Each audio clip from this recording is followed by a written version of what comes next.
It's unanimous consent that the chairman be authorized to declare recess at any time during today's hearing without objection. That is so ordered. As a reminder, if members insert a document into the record, please also email it to documentsti@mail.house.gov. I now recognize myself for the purposes of an opening statement.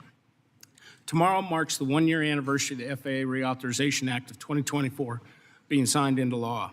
And in crafting the law, the committee received and processed more than 2,100 stakeholder and member requests. We held 5 detailed policy hearings in the lead up to introduction and produced a bipartisan product that garnered the support of more than 1,000 aviation organizations and companies. When all was said and done, the final bill passed with the support of 387 members of the Congress and 88 senators. Not many pieces of legislation enjoy that kind of bipartisan support.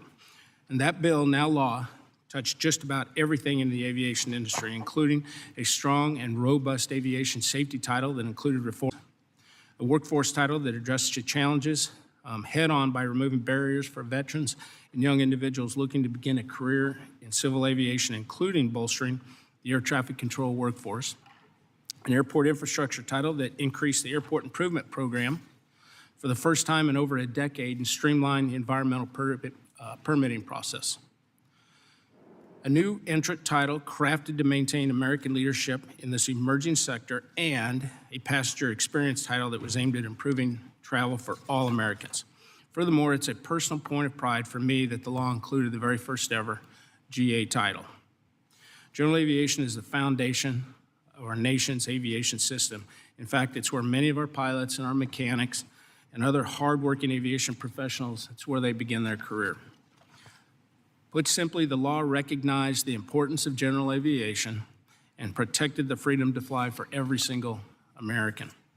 While the committee has been conducting oversight to ensure that the congressional intent is upheld, today's hearing represents the first time that members will be able to hear from the Federal Aviation Administration and the Government Accountability Office on their progress. And I'm pleased the FAA has worked expeditiously to implement several key provisions in the GA title.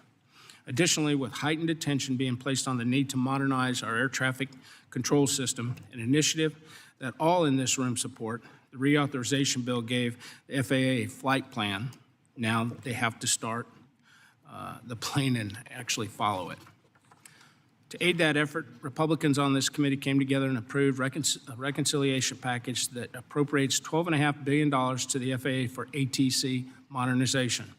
This $12.5 billion investment is going to provide a significant down payment on the administration's plan to overhaul and modernize the ATC system. And I look forward to working with them on this effort.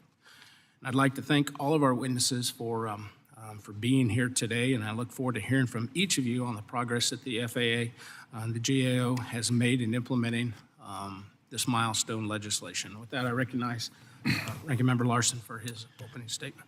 Thank you, Chair Graves, for calling today's oversight hearing on the implementation of the landmark 2024 FAA reauthorization law.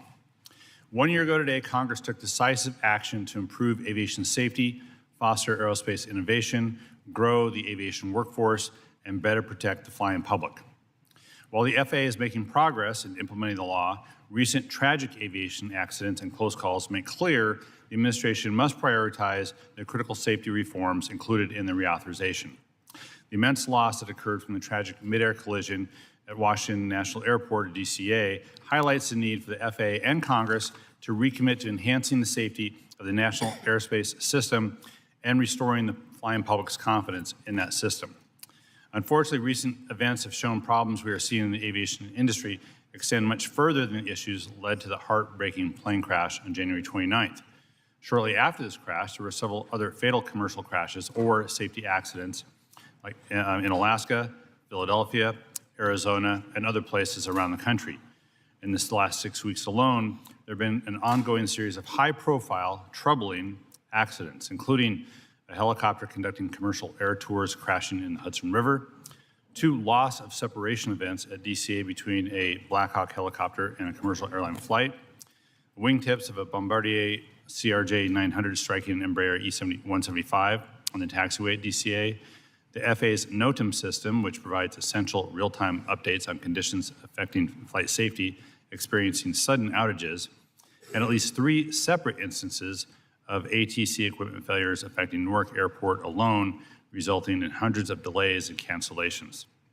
The American people are justifiably outraged and demand the FAA do more to make our system safer and more reliable, and we want to help. It's also been true the U.S. strives to be the gold standard in aviation safety, but that statement can ring hollow to some when there are almost daily reports of serious close calls or system failures. And one of the most immediate and effective long-term solutions the FAA can do right now is to make our system safer is to swiftly implement the 2024 law. That law, passed by this Congress in a bipartisan manner, as the chair has noted, provides the FAA with a 5-year roadmap on how the administration can address many of the safety issues we've recently seen. We gave you the what needs to be done list, and now we're in the how-to stage, and that's up to the FAA to implement. For instance, earlier this week, it was reported that flight delays out of Newark Airport were in part due to only 3 controllers being on duty at the time, even though the staffing target was 14. Although the FAA is working to hire the maximum number of controllers from the agency's ATC Training Academy as required by the law, the agency has yet to modernize staffing models for controllers and other aviation safety roles to meet the evolving needs of the NAS. There have also been several recent misses in runway incursions at airports across the country, including DCA, Seattle, Chicago, and Boston. The reauthorization law requires the FAA to establish the Runway Safety Council, which would develop new strategies to address airport surface safety risks, identify and deploy airport surface surveillance technologies to all large and medium hub airports, and conduct a review of existing systems to assess how legacy technologies can be improved. And the law could help prevent future ATC disruptions, such as the recent NOTAM outage and numerous ATC system failures that recently impacted Newark Airport, through its requirement that the FAA audit its legacy ATC systems and make immediate improvements to any system deemed outdated or unsafe. There are policies the FAA should be considering that were not included in the law as well. For instance, just last week, the Secretary announced a proposal that will help fund the modernization of new ATC facilities, systems, and equipment. We have yet to receive a proposed budget for this proposal, and such an important and costly plan will require vigorous oversight, but I do encourage the committee members to take a look at what the Secretary is proposing, because I do believe it is a very positive step forward. I look forward to working with the chair to develop bipartisan legislation that will help modernize the system. Unfortunately, the administration's actions to shrink the federal workforce will undermine the FAA's ability to implement the reauthorization law and could jeopardize aviation safety. For instance, over the last several months, the administration has fired several hundred FAA probationary employees, signed buyouts with over 4,000 DOT employees, nearly half of which are from the FAA, and threatened FAA and other employees with unproductive email requests. And earlier this month, the administration announced it will conduct additional layoffs at DOT.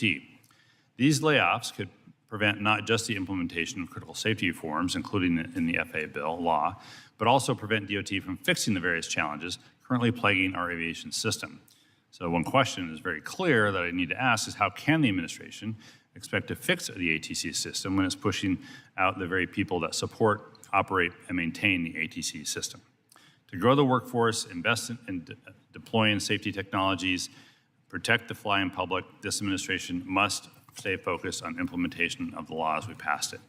The many reports of aviation accidents are a solemn reminder we can't delay fixing issues that we have the power to solve now.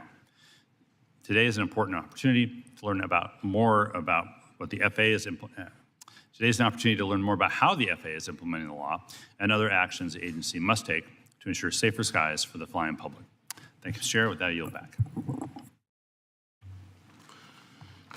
So again, I want to welcome our witnesses here, and briefly I want to take a moment to explain the lighting system. Basically, green means go, and yellow means you're running out of time, and red means please conclude your remarks. And with that, I'd ask unanimous consent that all witnesses' full statements be included in the record, and without objection, that is so ordered.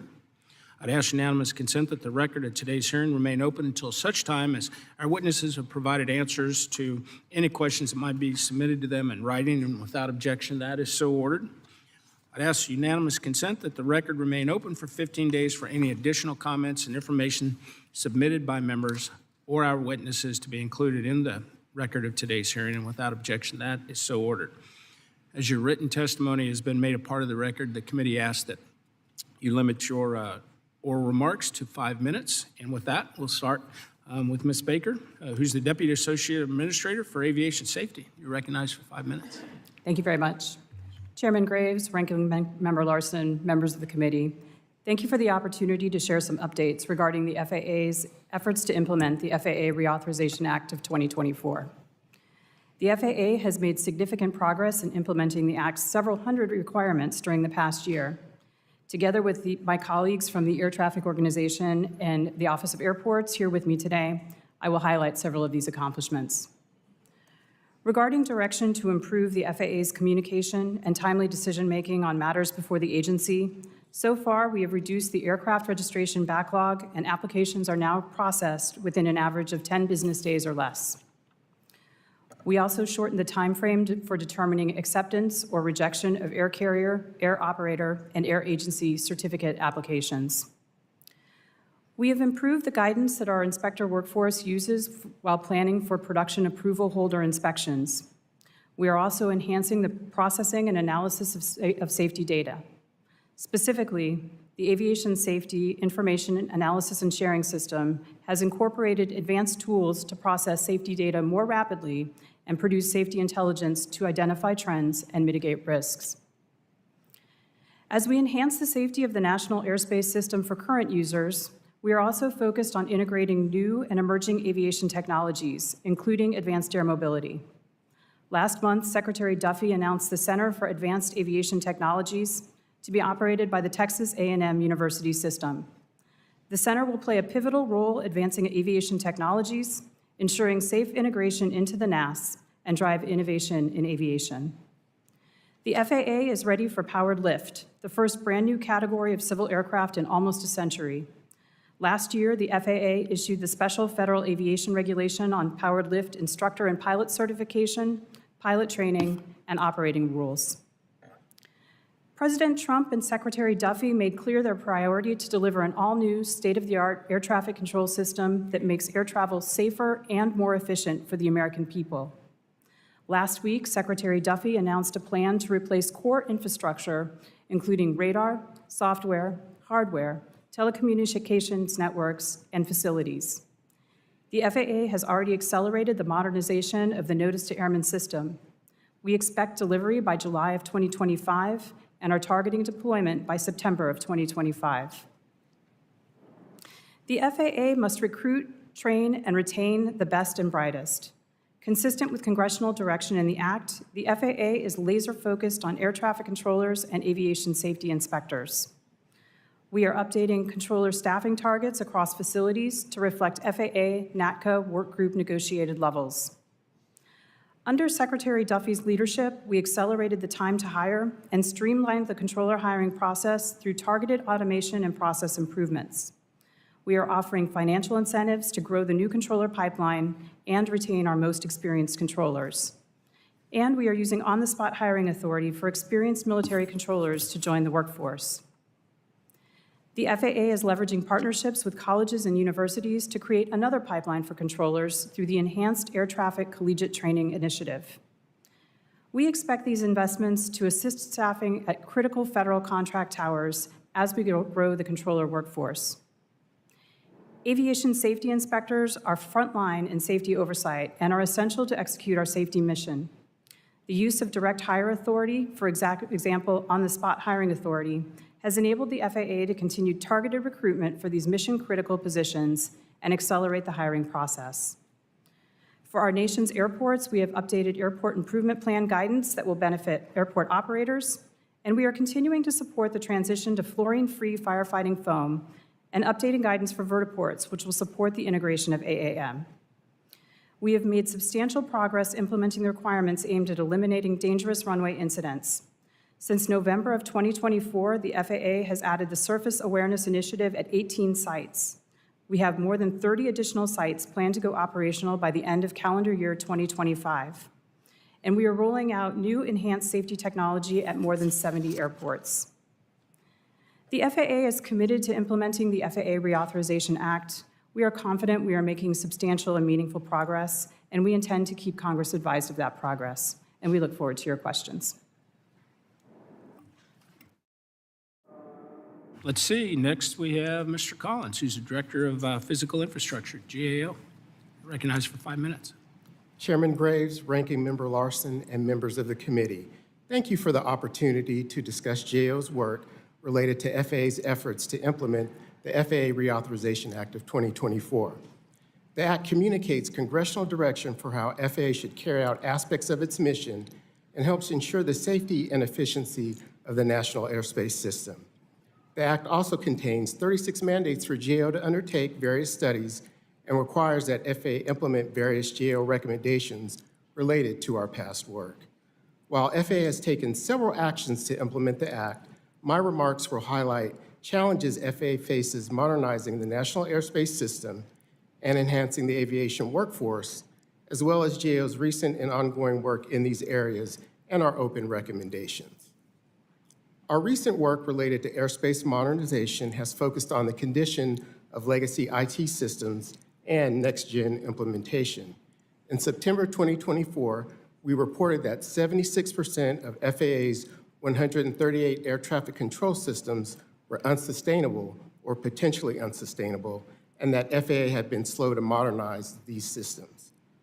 Our November 2023 report on the status of next-gen modernization efforts found that since 2018, FAA had made mixed progress across next-gen programs. We made a total of 11 recommendations in these two reports to help FAA address modernization delays and challenges. Of these, 9 have not yet been fully implemented. However, FAA has actions underway to address them. Our recent work related to air traffic controller staffing and enhancing the aviation workforce has focused on addressing employee skills gaps. We have 3 open recommendations that aim to ensure FAA's workforce has the needed skills and to help FAA prepare for changes in technology. FAA concurred with these recommendations and has various actions underway to complete implementation. Additionally, we have ongoing work on challenges FAA may face in recruiting, hiring, and training new air traffic controllers, and how, if at all, FAA has assessed the effectiveness of its processes for doing so.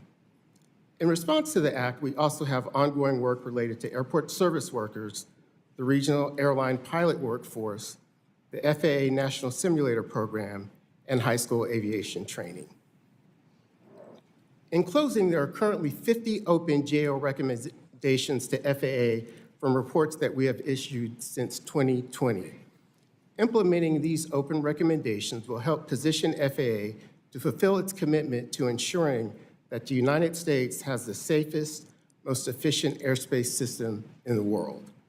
We look forward to working with the committee to ensure implementation of the important provisions in the Act and to provide support through the work we have underway in response to the Act. This concludes my statement. I'll be happy to answer any questions. That concludes the testimony from our witnesses, and I'll now open it for questions. And Mr. Collins touched on this, but my question is actually for Mr. McIntosh. But one of the key organizational reforms that we put in the FAA reauthorization was the termination of the Office of NextGen, which I think was a perfect example of just how messed up bureaucracy can be when it comes to some implementation, implementing law, period. But the NextGen program, it's being plagued by delays, and it failed to achieve its goal of increasing efficiency, increasing capacity, and flexibility on our national airspace. So my question is, there are obviously several provisions that the FAA is supposed to achieve that the Office of NextGen never did achieve in terms of modernization. So what specific steps is FAA taking to learn from those shortcomings from the Office of NextGen and ensure an effective implementation of critical airspace modernization efforts? Thank you for the question, sir. For the Air Traffic Organization, what we're ensuring is what we are responsible for as far as the implementation of a lot of the next-gen items are being completed. Some of those next-gen items being Datacom, which is now fully is in all of our continental en route centers and are close to being IOC, meaning operational. We're expecting those to be operational this year. We are seeing the rollout of our terminal flight data management systems throughout the program, as well as a number of our PBN procedures. We're working very closely with our stakeholders to make sure that they equip correctly so we can take advantage of a lot of these next-gen technologies.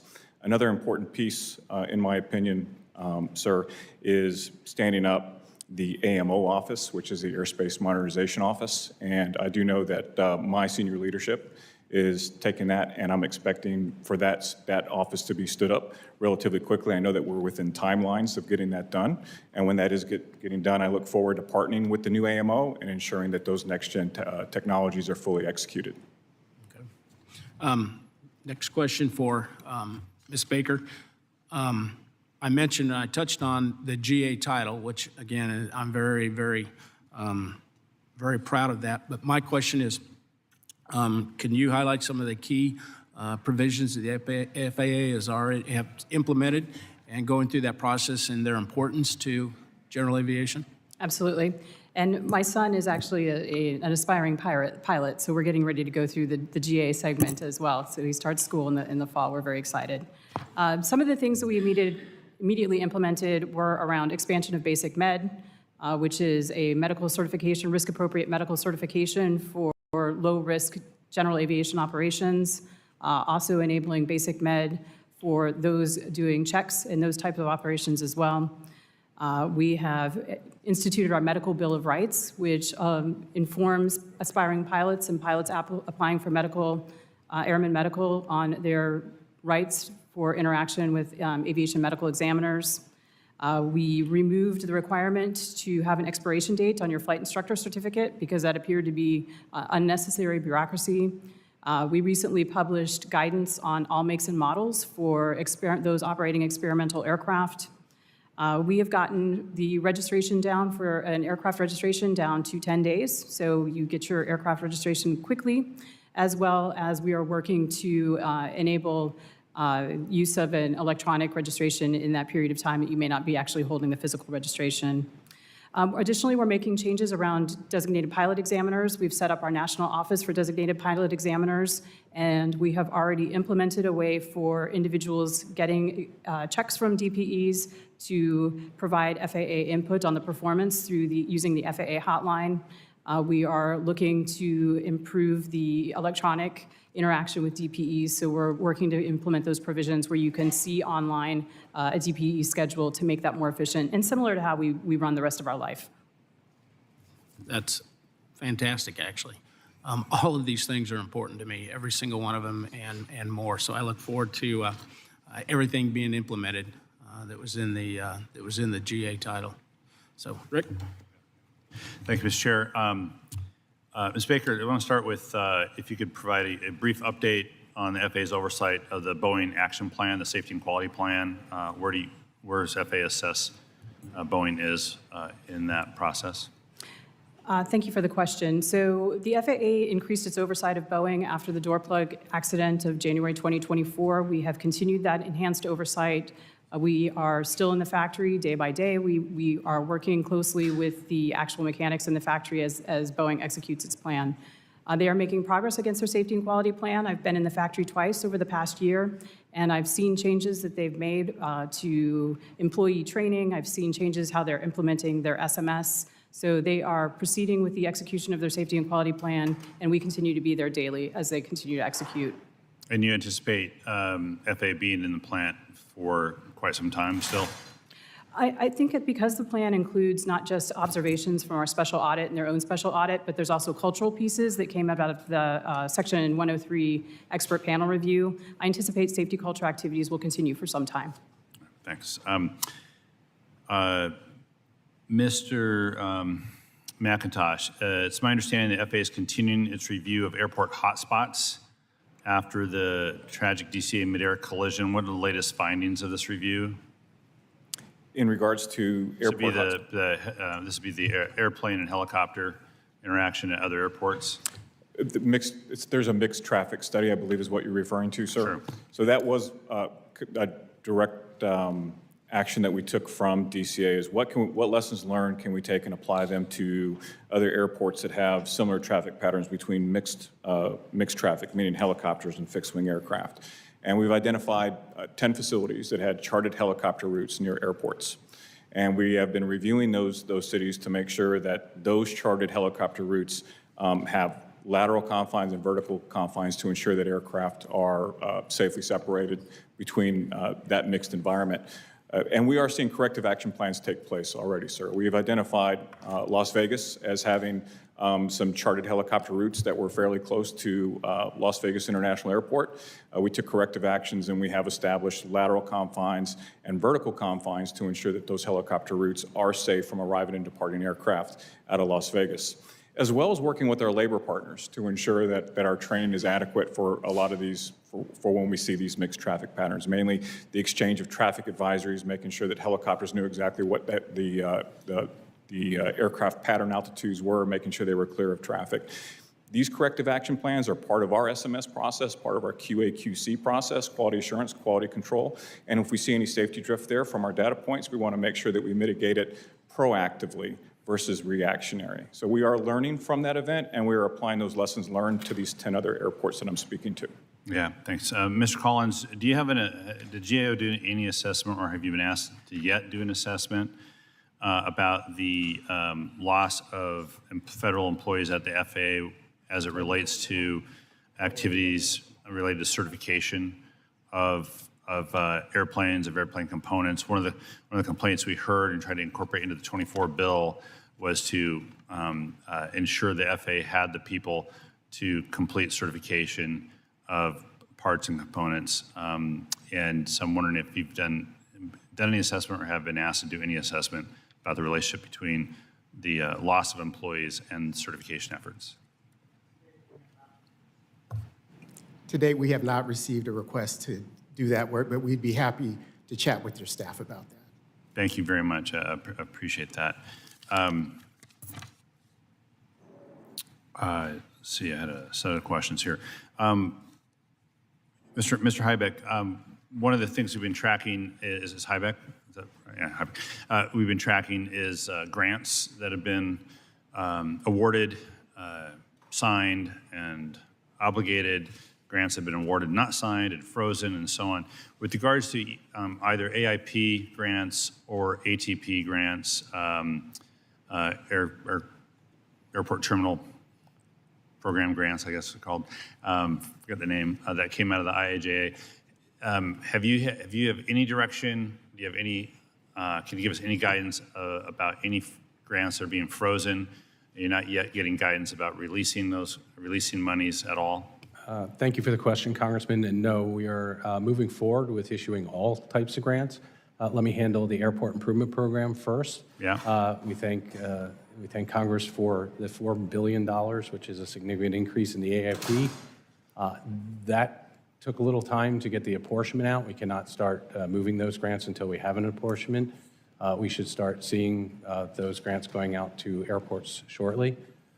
We recently announced $790 million of IIJA funding, or Infrastructure Investment and Job Act funding, that's moving out. And on the airport terminal program grants, as airports are ready to move forward, we like to have all their documents in, including bids, as they're ready to move forward. We're doing one last review of those and moving those forward as well. We've had about 40 of those moving forward right now. About 40? Yeah. Yeah, thank you. Thank you, Mr. Chair. The gentleman yields. I now recognize Mr. Webster, 5 minutes. Thank you, Mr. Chair. Mr. Heibeck, what actions does the FAA plan to take in the next 6 months to accelerate airport development? I'm sorry, I didn't catch the last part of that. Okay, what plans does the FAA have to accelerate development for airport development? Okay, so I think that question probably gets at the heart of the prerequisite requirements that go into development, specifically environmental reviews. And we have taken several actions, or are taking several actions to try and accelerate environmental reviews. We have proposed new categorical exclusions to the Council on Environmental Quality. We are also reviewing other agencies and categorical exclusions to determine if there are other categorical exclusions from other agencies that we can apply. And probably should have started with, we've provided guidance to the field, to our field offices regarding the presumed categorical exclusions for environmental review that was in the reauthorization bill, and we presume a categorical exclusion if there's limited federal funding or under $6 million. Okay, well, that kind of answers my next question, which would, are you going to evaluate improvements to NEPA for the process being used for on airport development? Yes, absolutely. Sorry, getting some feedback.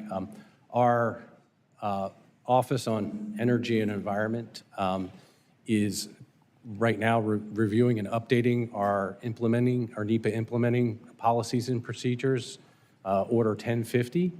As part of that review, they will be looking at further streamlining our environmental processes consistent with the Council on Environmental Quality memo, February of 2025.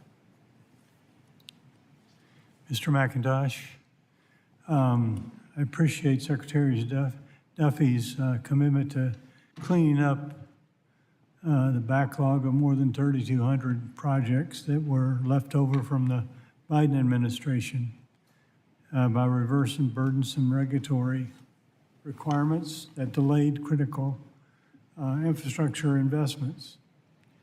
Tampa International Airport is working on, with the FAA for securing funds for a much-needed new air traffic control tower. However, conversations regarding this funding have stalled. Are you able to provide an update on this project when Tampa International will receive that funding? For a air traffic control tower replacement, sir? Yes. So there are 350 FAA-owned maintained towers, some as old as 60 years old, and we do have a process of prioritizing which air traffic controllers are replaced. It's all part of a formula. The formula takes account age of a facility, tower line of sight, meaning what's the ability of an air traffic controller to look out the windows, ensure that they can see all of the surface environment to include the net nature, as well as what we call the facility, the actual facility condition. How old is it? Is it in dilapidated states? Things along that line, as well as the overall operations. We base that score to develop a prioritized list, and that prioritized list is then acted upon. But it takes time. We currently have 11 facilities that are pending replacement, and we're averaging about 1 tower per year. That's how long it takes. I'm not, what I'd like to do is, if it's all right, we can develop that list and then bring it to you and see exactly where your tower is on that list, sir. That would be very good, because if we're in negotiations, it's got to be closer to the top than the bottom. 11 years from now, you do it, you might negotiate some other way, somehow. So I would say it's near the top. If there's 350 towers that need to be replaced, we got to stick to the process and see where it is. I can't tell you if it's near the top based on it being 10 or 11 years, as we're only placing 1 per year. What I'd like to do is get that list and circle up with you and your staff, and we can tell you exactly where it is on that list. Okay, thank you very much. Yield back.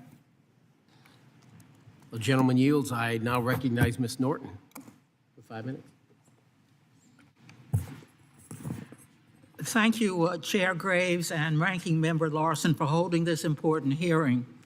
The tragic collision near DCA earlier this year and several recent near misses at and near airports across the country demonstrate that swiftly implementing the safety and workforce provisions of the FAA Reauthorization Act of 2024 must be a top priority. However, there are actions the FAA can take beyond these provisions to improve aviation safety, including prohibiting non-essential helicopter flights in congested airspaces. Ms. Baker, why has the FAA not prohibited military helicopters from transporting officials in non-emergency situations near DCA? I'm actually going to defer that question to Mr. McIntosh.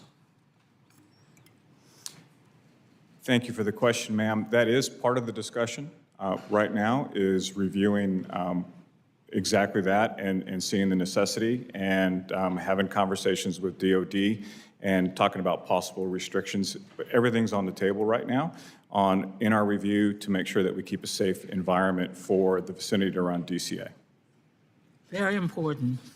I was pleased the acting FAA administrator announced at a Senate hearing in March that the FAA is now requiring ADS-B transponders turned on for helicopter flights in the DCA Class B airspace. But there has been no update to the FAA's website where ADS-B out requirements are listed. Ms. Baker, can you confirm that all military and other federal helicopters flying in DCA Class B airspace have these transponders turned on? Again, I'm going to ask Mr. McIntosh to answer that question.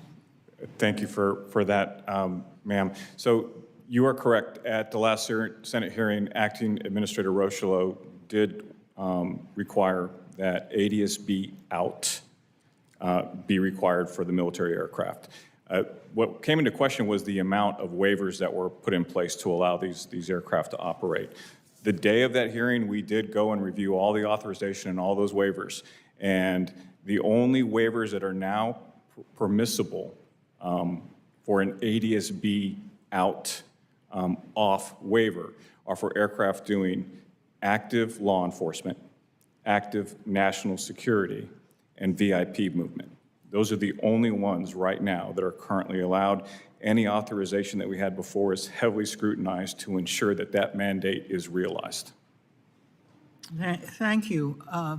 As co-chair of the Quiet Skies Caucus and the member who represents the District of Columbia, which is plagued by airplane and helicopter noise, I'm pleased we were able to get provisions to combat aviation noise included in the FAA Reauthorization Act of 2024.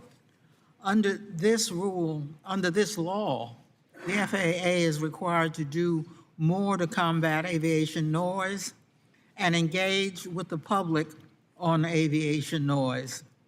Mr. Heibeck, what is the status of the implementation of the aviation noise provisions in the 2024 Reauthorization Law, especially the status of the Aircraft Noise Advisory Committee? Yes, thank you for the question, Congresswoman. Actually, the provision in authorization, the Reauthorization Act closely aligns with the robust community engagement program that is headed by our Office of National Engagement and Regional Administration. We have a regional administrator in the Eastern Region who is heavily engaged with the DCA noise roundtables here to address those issues. I know that they are reporting information twice a year right now on the website regarding the noise complaints and I would have to, beyond that, I would have to connect you or someone from your staff with the Office of National Engagement and Regional Administration. Thank you, and I yield back. The gentlelady yields. I now recognize Mr. Crawford for 5 minutes. Thank you, Mr. Chairman. I want to talk about everybody's favorite topic, human resources. As you're aware, our air traffic control centers have dealt with ongoing staffing shortages and retention challenges over the last decade. Mr. McIntosh, you know that very well. The FAA Reauthorization Act of 2024 helped by attempting to maximize the hiring of air traffic controllers, but I believe there's more that can be done to address that issue. Limited access to training programs and lack of early career exposure are significant barriers to building a sustainable air traffic controller workforce. What FAA policies and initiatives are either in place or could be created to expand training opportunities through universities, community colleges, technical schools, and even in high schools or vocational schools to address that issue? Thank you for the question, sir. And first, I want to thank everyone for the reauthorization bill because it has allowed us to do maximum hiring. Controller shortages, and I have a feeling I'm going to be talking a lot about this today, but as a former controller and as a manager in an en route center and in my current position, staffing is really where it starts and ends as far as fixing a lot of our woes in the agency. Enough controllers to do the job is where it starts, and that's where we want to make sure that we keep the momentum that we have. Under Secretary Duffy's leadership, as well as the administrator, they've done a lot to incentivize the recruitment of controllers that you spoke to. We have supercharged hiring right now, which is shaving months off of the application process to get the best and the brightest into our FAA Academy.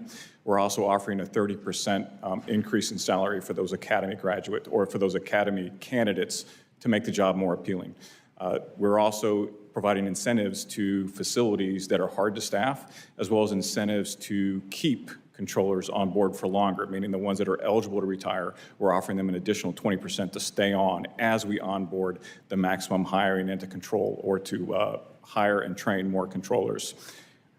The CTI program, the Collegiate Training Initiative that we have in place, is something or another avenue that we are doing currently. The CTI program is great because it helps not just help with our staffing shortages in our FAA facilities, but also at our federal contract towers. Our federal contract towers are now going to have that pipeline available to them. But just recently, we did the Enhanced Collegiate Training Initiative. What that allows is for universities to that qualify, and the qualification is if they can provide the same academia that the Academy does over at Oklahoma City with the appropriate simulation training. Those universities are accredited by the FAA, or basically say they pass the standards and they're validated that they meet the same standards that a student who passed the Academy gets, provided that those individuals that pass that enhanced CTI and they pass the air traffic skills assessment and of course get through the medical and the security requirements that are required for all of our employees, instead of having to go to the Academy, they go straight to an FAA field facility, which is going to enhance the pool.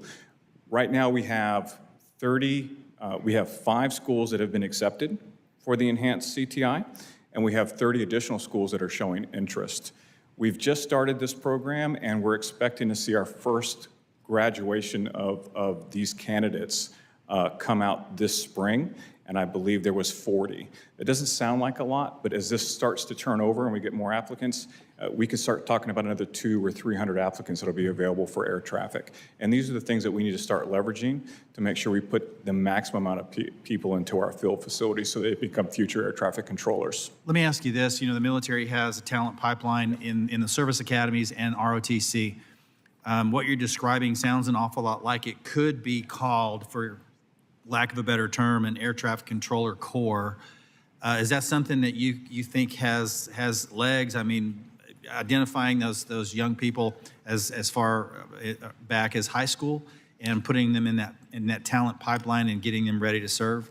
I definitely believe that is an option that we can take a look at. I'll be honest with you.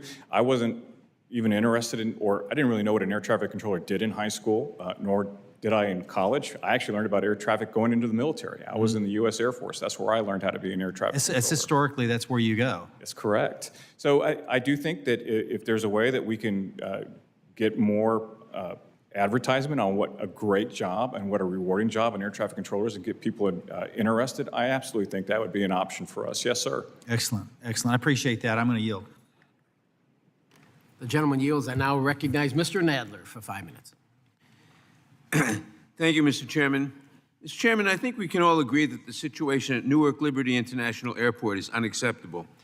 When radar screens go dark and controllers lose contact with planes, passenger safety is jeopardized and confidence in the FAA collapses. We also learned yesterday that a critical hotline between military and civilian controllers at Reagan National Airport had not been functioning for over 3 years, contributing to serious near misses. Mr. McIntosh, what immediate steps is the FAA taking to fix the technology and data transmission failures disrupting operations in the Newark airspace? And how and when will these plans be communicated to stakeholders? Thank you. In regards to Newark specifically, we are aware of how problematic the recent disruptions at the Philadelphia TRACON have been, and we've been actively working on stabilizing those operations. In fact, we have stabilized those operations. And the issues are a result of intermittent system outages that occurred with a telecom provider that was providing data in link to the facility. We've worked directly with that vendor, and we had a team of engineers at Philadelphia the very same week that occurred. They identified and investigated what the outage was and provided the necessary mitigation to ensure that we have that system stability. Secretary Duffy also visited the facility that same week. I actually was there. I had the pleasure of touring the facility along with him. And from that meeting, he took direct action. One of those actions is ensuring that we get a third line of redundancy from a telco provider to ensure that we have one more line of stability in case the first two go down, as well as hardening the system with a dedicated STARS line. And then, of course, it also speaks to the larger infrastructure issue the FAA is having, which is looking at what our current telco requirements are, ensuring that we have better accessibility to fiber, getting out of this current copper connection thing that we've had for the last 40, 50 years, and putting us on updated systems to make sure that our infrastructure is better suited to meet the NAS, not just of today, but of the future. In regards to DCA, the issue that we had with a DoD helicopter. We had a DoD helicopter come in for a landing, and the aircraft, for some reason, aborted that landing. I'm not entirely sure what happened. As that aircraft departed the Pentagon without the necessary approach clearance from DCA, a call via that hotline did not occur. Now, I know that we call that a hotline, but it's actually, it's probably better suited to say it's a switch or a button on a tablet that's in front of a controller where they just basically key up and it goes straight to DCA, and they can hear them either in the ear or a loudspeaker to say, we've got an aircraft on the go. That allows for immediate notification to the controllers at DCA to give a go-around to the necessary aircraft. I want to say that the DCA controllers were fantastic in this event because they had situational awareness of what was going on and gave those immediate go-arounds. But the issue really is making sure that that hotline is fixed, as well as ensuring that the helicopter pilot understands that they cannot enter Class Bravo airspace without the necessary coordination and approval of ATC. That did not occur that night, and we are working with the DoD right now to make sure that those problems are remedied. DoD is actually at FAA headquarters, I believe, today to work through that and make sure that we have a better pathway forward to ensure safety around DCA. Thank you. Mr. Baker, Section 363 of the FAA Reauthorization requires substantial reforms to improve the safety of commercial air tours. Last month, we witnessed the latest preventable tragedy when a sightseeing helicopter crashed into the Hudson River, killing 6 people. In response, I introduced the bipartisan Improving Helicopter Safety Act to ban non-essential helicopter flights within a 20-mile radius of the Statue of Liberty. This is legislation I've been introducing for many years. While the Reauthorization Act provides a multi-year window for formal rulemaking, the public cannot wait years for relief from the risks posed by these flights.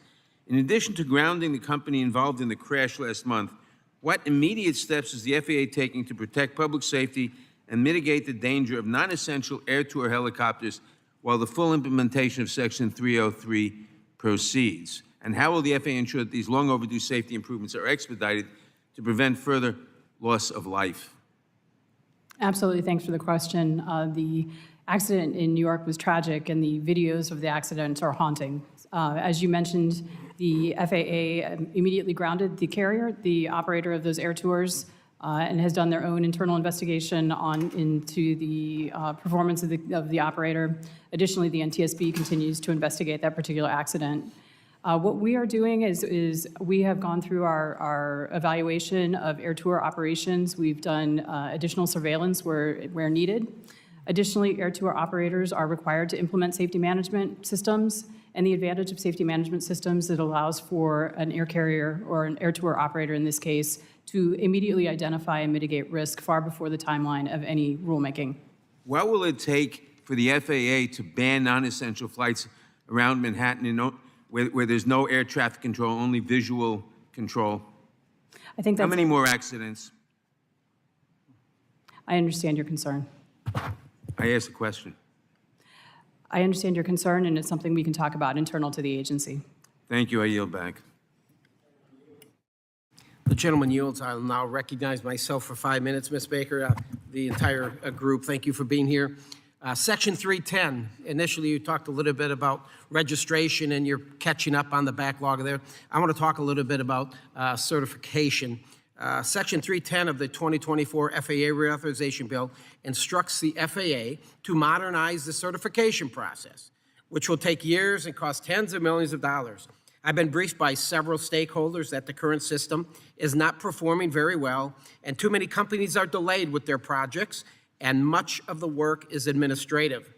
We must ensure that a modern, streamlined type certification system will bring new aircraft to customers more quickly, which will reduce the regulatory burden on manufacturers while bringing safety improvements to market faster.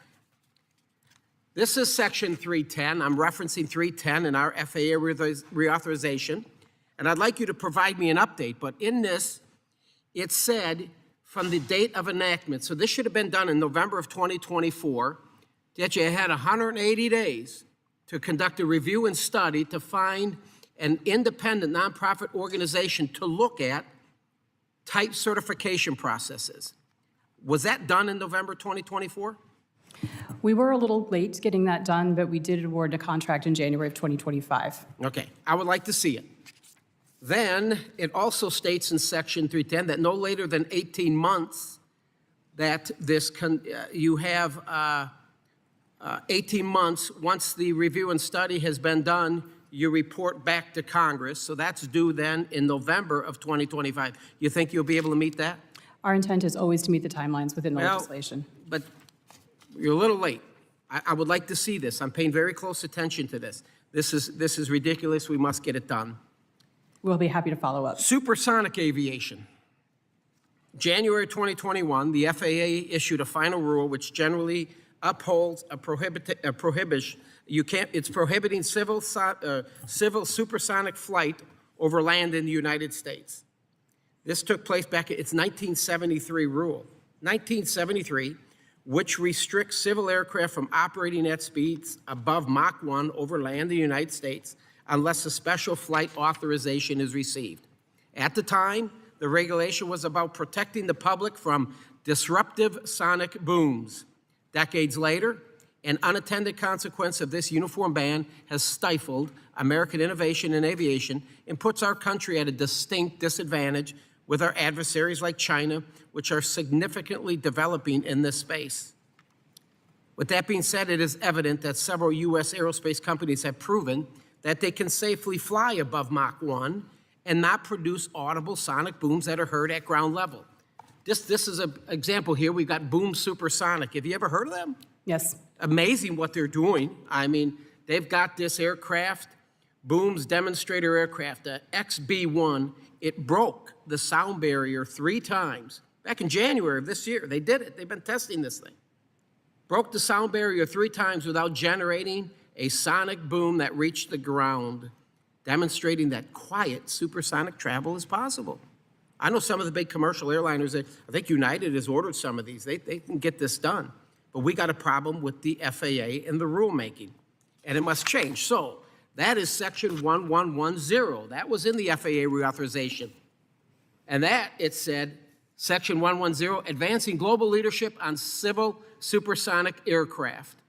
And all we were asking for in that FAA initial progress report, no later than 1 year after the date of enactment, which is tomorrow. Where are we at with that report on supersonic? Because I haven't seen anything. Has anybody else seen anything on that? So the report, we've done some work around supersonic. One is around the idea of quiet booms. We're wrapping that up, as well as entering into an agreement with NASA to collaborate on what would be required to get sonic and hypersonic aircraft into the system. Okay, but we said a year, and that's tomorrow. So can you tell me, don't keep it secret, let us know. We'll be happy to follow up. Yeah, we need to follow up. We need to follow up. It's very, very important. I filed a bill. I introduced it yesterday. The Supersonic Aviation Modernization Act of 2025 with my colleague on the other side, Sharice Davis, and she's here. Thank you for co-sponsoring. My bill would require the FAA administration to issue regulations permitting supersonic flight, provided that no sonic boom reaches the ground. We've got company that demonstrated it, boom supersonic. I firmly believe that if we implement a noise-based approach for supersonic, it will align with the original intent, protecting the public from noise disturbance while enabling a framework for innovation. U.S. manufacturers will be allowed to develop and test new supersonic aircraft, fostering a competitive market at a time when maintaining U.S. leadership in next-generation airspace technology. It's critical. So will you help me? Can I have a commitment? Exciting technology. Very good. I yield. I now recognize Mr. Cohen for 5 minutes. Thank you, sir.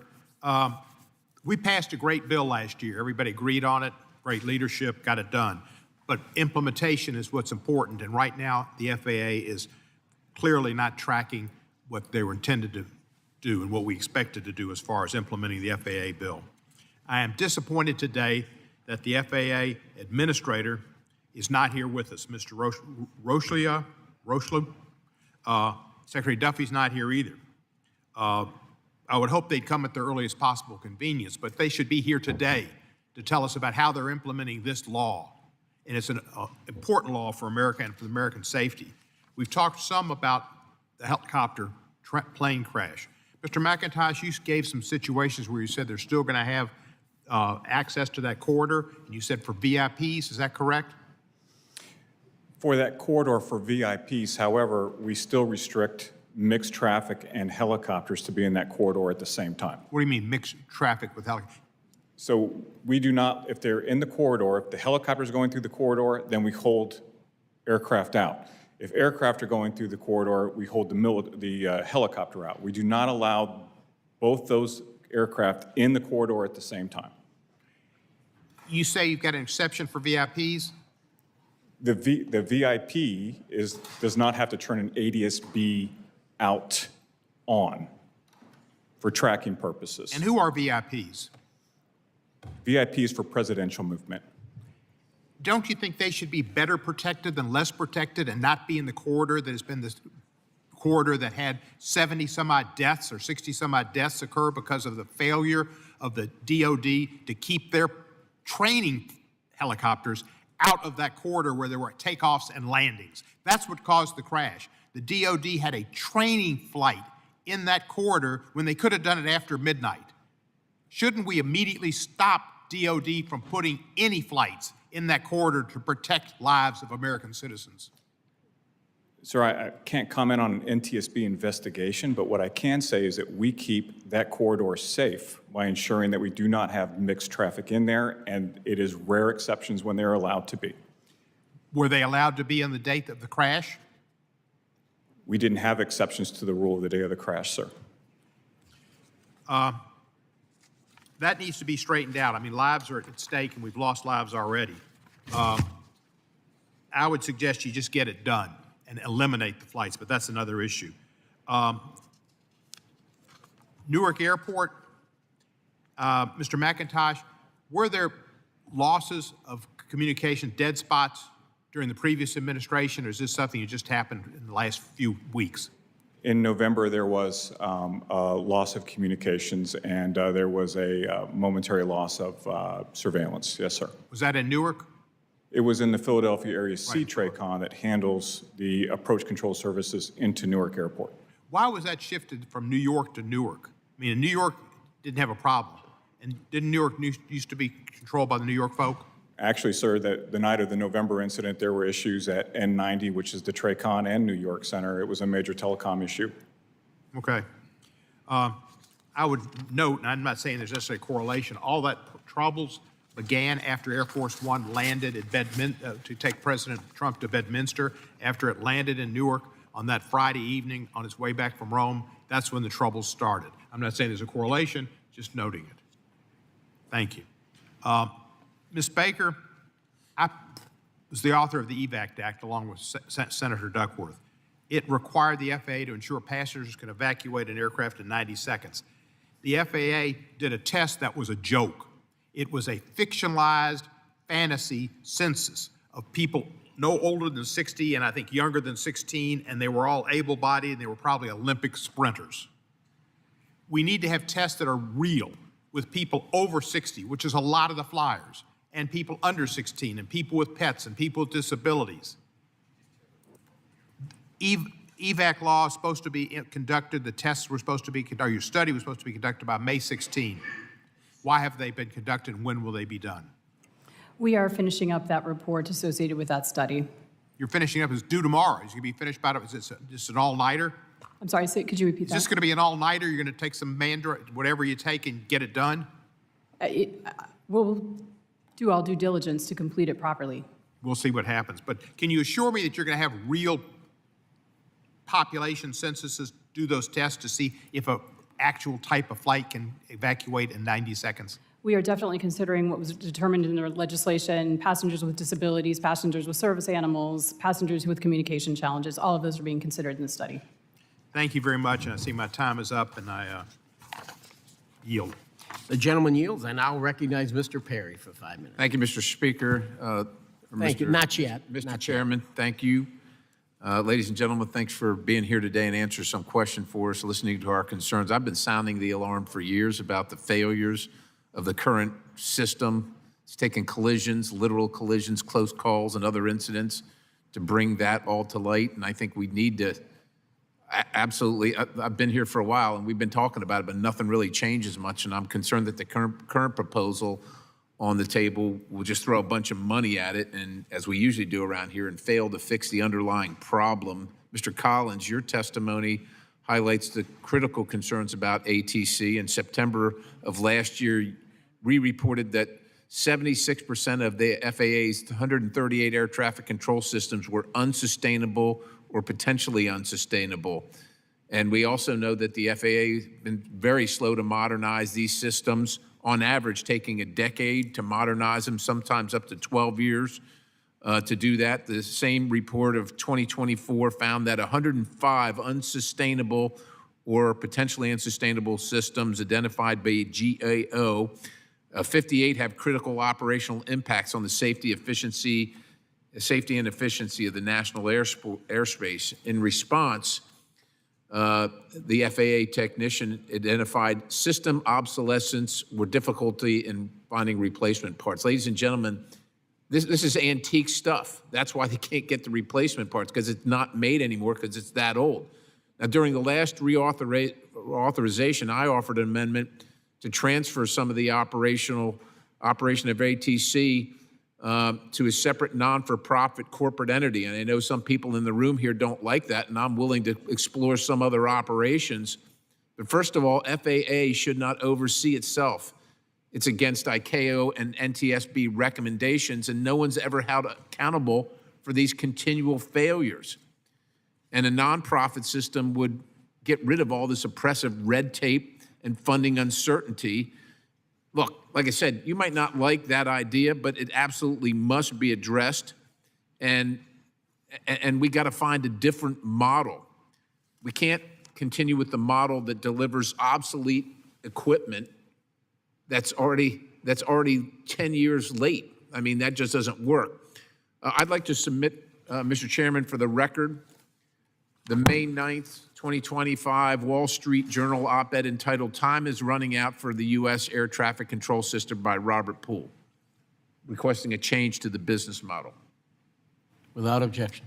Thank you, Mr. Chairman. Another recommendation by Mr. Poole is for the FAA to embrace remote digital towers to become the norm abroad, and it maximizes the productivity of air traffic controllers in the system. It was invented and first tested by the FAA in 2007. Unfortunately, the FAA has just ignored it while other countries have capitalized on our findings, providing significant technological advances for controllers, but it also allows for facility consolidation and improvements, which saves money.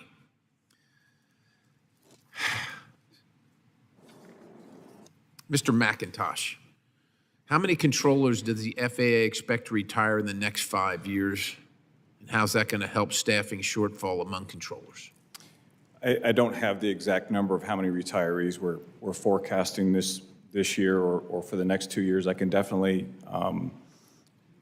get and circle back with you with that number. But I can tell you that right now we have over 3,100 trainees in the pipeline. We're going to hire 2,000 candidates this year with the I goal know, of- I've heard that, and that's great, but right Well, now, I want to we talk got about the problems attrition, across but the I think that's whole what you're getting at, right? enterprise. Well, the other part of the problem is, or the solution to the problem is providing exemption waivers to allow experienced controllers to stay on the job. Secretary Duffy has included this in his plan.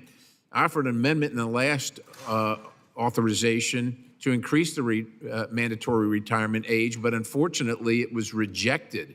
And I'd just like your thoughts on that. I mean, these are people like yourself that are experienced. They are here now. They are able to do the job now, but we kick them out regardless of whether they want to do the job and can do the job, and then complain about the shortages across the system. So what are your feelings about that at this moment? My feeling is that right now the age 56 requirement is congressionally mandated, and if that's changed, I know it's congressionally mandated. I'm asking for your feelings on it based on the shortage of controllers that we constantly complain about, and this being a viable solution. I want your opinion, not Congress's opinion. my opinion would be we should be examining every option that we have available to us and see Of what. course we should, sir. Do you not have an opinion that you're brought here as a subject matter expert? Pick a side, sir. My side is that I would like to see us do everything that's possible. To your point, the amount of people that are going to turn 56 for the next 1 to 2 years, I would like to know what that number is to see what kind of a difference it would make. All right, Mr. Chairman, that's not much of an answer, and there's a lot of people that are beyond the age of 56 that are perfectly capable of doing jobs, and I think we ought to consider that highly. With that, Mr. Chairman, I yield. Valid point, Mr. Perry. I now recognize Mr. Johnson for 5 minutes. Thank you, Mr. Chairman, and thank you to the witnesses for your testimony today. When we passed the FAA Reauthorization Act last year, the message was clear. The safety of the American people is non-negotiable. But here we are just a year later, and I'm deeply disturbed by what we've seen. In a matter of months, roughly 2,000 employees were pushed out of the FAA under Co-President Musk's Fork in the Road campaign, a campaign driven by confusion, coercion, and fear. Through vague emails, misleading buyout offers, and a chilling 5-bullet ultimatum, workers were left unsure whether silence meant resignation, all in the name of efficiency. That's like gutting your fire department during wildfire season and calling it innovation. Mr. McIntosh, how many air traffic controllers were driven out by Co-President Musk and DOGE? I will speak to. I'm just a question. How many were driven out by Co-President Musk and DOGE? I'm going to answer the question on how many were driven out, sir. I don't know what the second part means. Well, how many were driven out? 0. 0? So these employees all received the buyout offer, correct? The air traffic controllers. Our air traffic controllers. They received the buyout. Our air traffic offer, controllers. correct? Isn't that correct? No, sir, it isn't. Are critically, what we deemed as critical. Sir, are you here to testify today that the air traffic controllers did not receive the buyout offer from Co-President Musk? What I'm going to say is that true or is it false? I would like to they answer the question, sir. If that's Did okay. they receive the buyout offer? 2152s, which are air traffic controllers, are exempt from. Did they deferred receive the retirement. buyout offer is my question. I am not aware if they received any. You asked me if they were driven out, and the answer I'm is asking you, did they receive the buyout offer? I am not aware if they received the buyout offer. as Are a you aware of it, 2152. Ms. Baker? Did air traffic controllers receive the buyout offer? I am unaware of if they received You're it. unaware of it? No. Okay, and what about the 5-bullet ultimatum email? Did they receive that? Mr. McIntosh? There is, we do what did we do for the week? 5 bullets, and yes, we all do that. You did receive that memo, right? I did receive that memo. The air traffic controllers also did, correct? Yes, they did. And that created some confusion, some fear among an already overworked staff of air traffic controllers, I would assume. You know, we're talking about people who work 10 hours a day, 6 days a week for years at a time. Isn't that right, Mr. McIntosh? Depending on which facility that is true. And, you know, if they did receive the buyout offer, that would have incentivized them who are already exhausted and suffering burnout. That would have encouraged more people to accept the offer and leave air traffic control, correct? 2152s are exempt from that buyout, sir. Okay, well, let me ask you this. How many people, how many air traffic controllers have left the system since January 20th of 2025? I'm not aware of how many have You retired don't know, but since that so time. could it have been 100? It could have been 1, it could have been 1,000. Could have been 5,000, No, maybe 2,500, no. 2,000. I don't believe so, sir. I track how many air traffic controllers are in Well, the tell system. us how many have left their jobs since January 20th. I can't tell you that exact number, You sir, won't but I tell would be us happy that. to come back to you. I'll move on. Thank you. You know, Mr. Collins, Secretary Duffy recently outlined a major plan to modernize air traffic control systems and replace outdated FAA towers and facilities. Can you discuss the steps that FAA is taking to make sure that these upgrades don't cause more disruptions? So we currently don't have any ongoing work related to the new plan. We'd be happy to chat with your staff about any work that you might want us to do in that area. All right. Well, it looks like there's going to be something rolled out by July of 2025, July of 2026, according to testimony earlier today. I'm perplexed that you are not already getting ready for that. The gentleman's time has expired. I now recognize Mr. Babin for 5 minutes. Thank you, Mr. Chairman. I appreciate it, and thank you to the witnesses for being here today. Mr. McIntosh. Sir. Section 630 of the FAA Reauthorization Act authorized annual appropriations of $10 million to modernize air traffic control systems to better integrate space launch and reentry operations. I continue to hear that these programs are being deprioritized and delayed by the FAA despite their many benefits to airspace management. Can you tell me what the status is of FAA programs to enable real-time hazard area generation and dynamic airspace management? Yes, sir, I would love to, and thank you for the question. Yes, sir. Commercial space has made significant progress in the United States over the last few years. We're seeing much more commercial space launches this year than we have seen 4 or 5 years ago. Matter of fact, it's not uncommon for us to see 2, 3, 4 a week now Absolutely. with the advancements that have made. And to the question that you've asked, the FAA has made a lot of progress in respect to the tools that facilitate that increased cadence of the space launches. And what we aim to do is keep the flying public safe while also not disrupting the passenger flights that have to be a part of the National Airspace System. We have deployed successfully what we call the Space Data Integrator, SDI. That makes for a better tool to share telemetry data. When we have a commercial space launch, it's very important, obviously, to see where the space launch is and make sure we keep non-participating aircraft. Real-time telemetry is important because the better the information, the more accurate we are with making sure that we keep flights clear. We also have something that we just developed called a range risk analysis tool. That's been improved, and it determines calculations on how large a debris response area is. So in case of an anomaly, we know exactly how long to clear the airspace, how wide, and for how long. And that's very important because as soon as the debris may come down, we can start resuming those operations. These improved processes, along with those enhanced tools, will definitely lessen the negative impact of space launches and also the impacts to commercial flight operations. And we are on track on meeting that December 2026 deadline, sir. I'm very glad to hear that. Yes, sir. I'd like to follow up and give Mrs. Baker an opportunity to provide her perspectives on this same question. Did you hear the question, Ms. Baker? Would you mind repeating it, please? Sure, no, ma'am.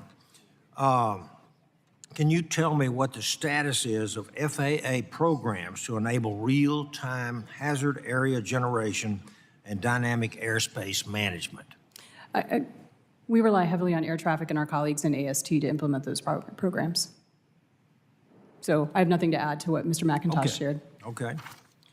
Mr. Collins, Section 1003 of the FAA Reauthorization Act of 2024 directed GAO to conduct an assessment of how FAA allocates its RDT&E funding. And in 2018, Congress mandated that at least 70% of RDT&E funds must be directed towards safety-related initiatives. What is the status of this report? That report should be coming out in the next month or so and will be made publicly available. Do you have any preliminary results that you can share with the committee about that? We've provided preliminary results to the authorizing committee staff, but aren't ready to make them public at this time. Oh, okay. Would your office commit to adhering to any funding level that you come up with us? Do we have a funding level? We'd be happy to work with your staff on any additional issues that you have related to that topic. Okay. Mr. Chairman, I think that's, I'll yield back. The gentleman yields. I now recognize Ms. Brownlee for 5 minutes. Thank you, Mr. Chairman. Ms. Baker, my question is to you. The 2024 reauthorization finally provided badly needed oversight of aircraft maintenance performed at foreign maintenance facilities, including reporting on defects in work performed at these facilities when aircraft are returned to be flown in this country by U.S. air carriers. The reauthorization required FAA actions. Can you provide an update on where FAA is with regard to implementing these requirements? I'd love to. Thank you. So we did finish up the rule that required drug and alcohol testing for employees of foreign repair stations. So that's complete and in the process of being implemented. The additional requirements are to require employees of foreign repair stations to meet the equivalent of Part 65, which are the FAA certification requirements for mechanics, particularly those who return aircraft to service or those who supervise others who are doing the work. We're looking into that on how we can implement those processes. Additionally, we have the requirement to not accept future foreign repair stations from countries that don't meet ICAO standards. So we're looking to implement that as well. And finally, we are working around the increased inspections and unannounced inspections, what we would do there. It's important to note we do ongoing surveillance of foreign repair stations. We don't want repair stations, whether foreign or domestic, to introduce additional risk into the system. So they are already privy to a routine and surveillance program. And as risks present, we'll be sure to go in and take a closer look. You also asked specifically about the air carrier reporting. We're building the data collection tools so air carriers can report that information to us and we can conduct analysis on what they submit. And that feeds back into the risk model. Do you have a timeline for when all of this will be complete? I don't, but that's something we can get back with you on. Okay, great. So a follow-up question then is, once FAA has fully implemented these requirements, if FAA notices that an airline, or multiple airlines for that matter, making use of the same facility, reporting substantial failures affecting the safe operation of aircraft returning to service, what steps would FAA take to remedy that problem? And will FAA commit to using this new data to aggressively act where these issues are found? So absolutely, we use data to manage risk. That's what safety management is for. If we saw trends that needed attention, we would definitely do attention there and exercise our compliance and enforcement program. We want participants in the system to comply. We want them to not introduce risk, and our goal is to make sure that isn't happening. Thank you. Mr. Heibeck, The Inflation Reduction Act included resources for projects relating to the production, transportation, blending, or storage of sustainable aviation fuel.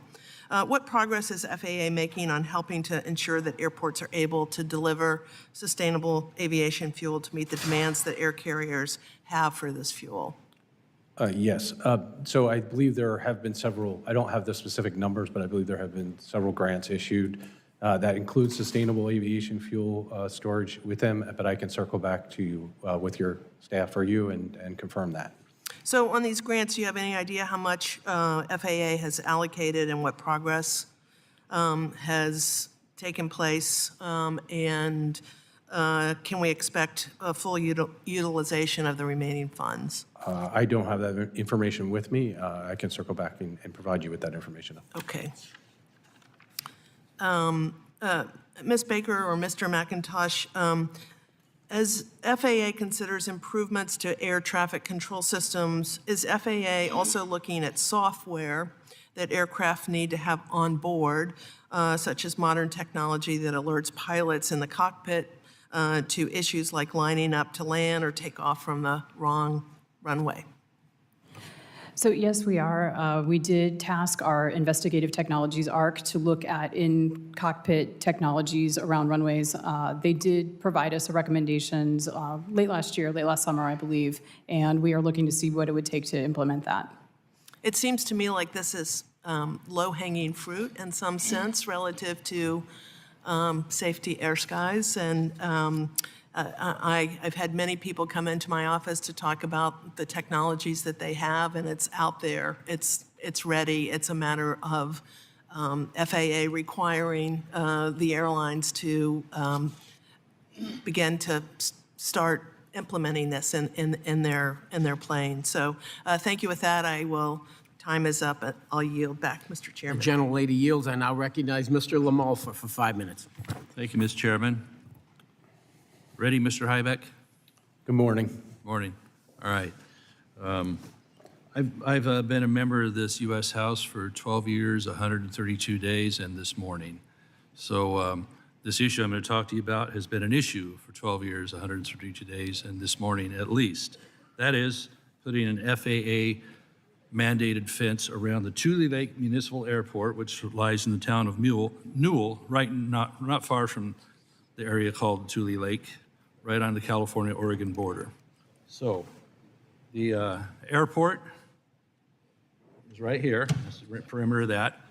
One of the contentions is that there's an issue with the National Park monument nearby. So the 37 acres that are proximate, but not even adjacent to the airport, are highlighted in this magenta color here, right? So that's 37 acres that is not even adjacent to the airport.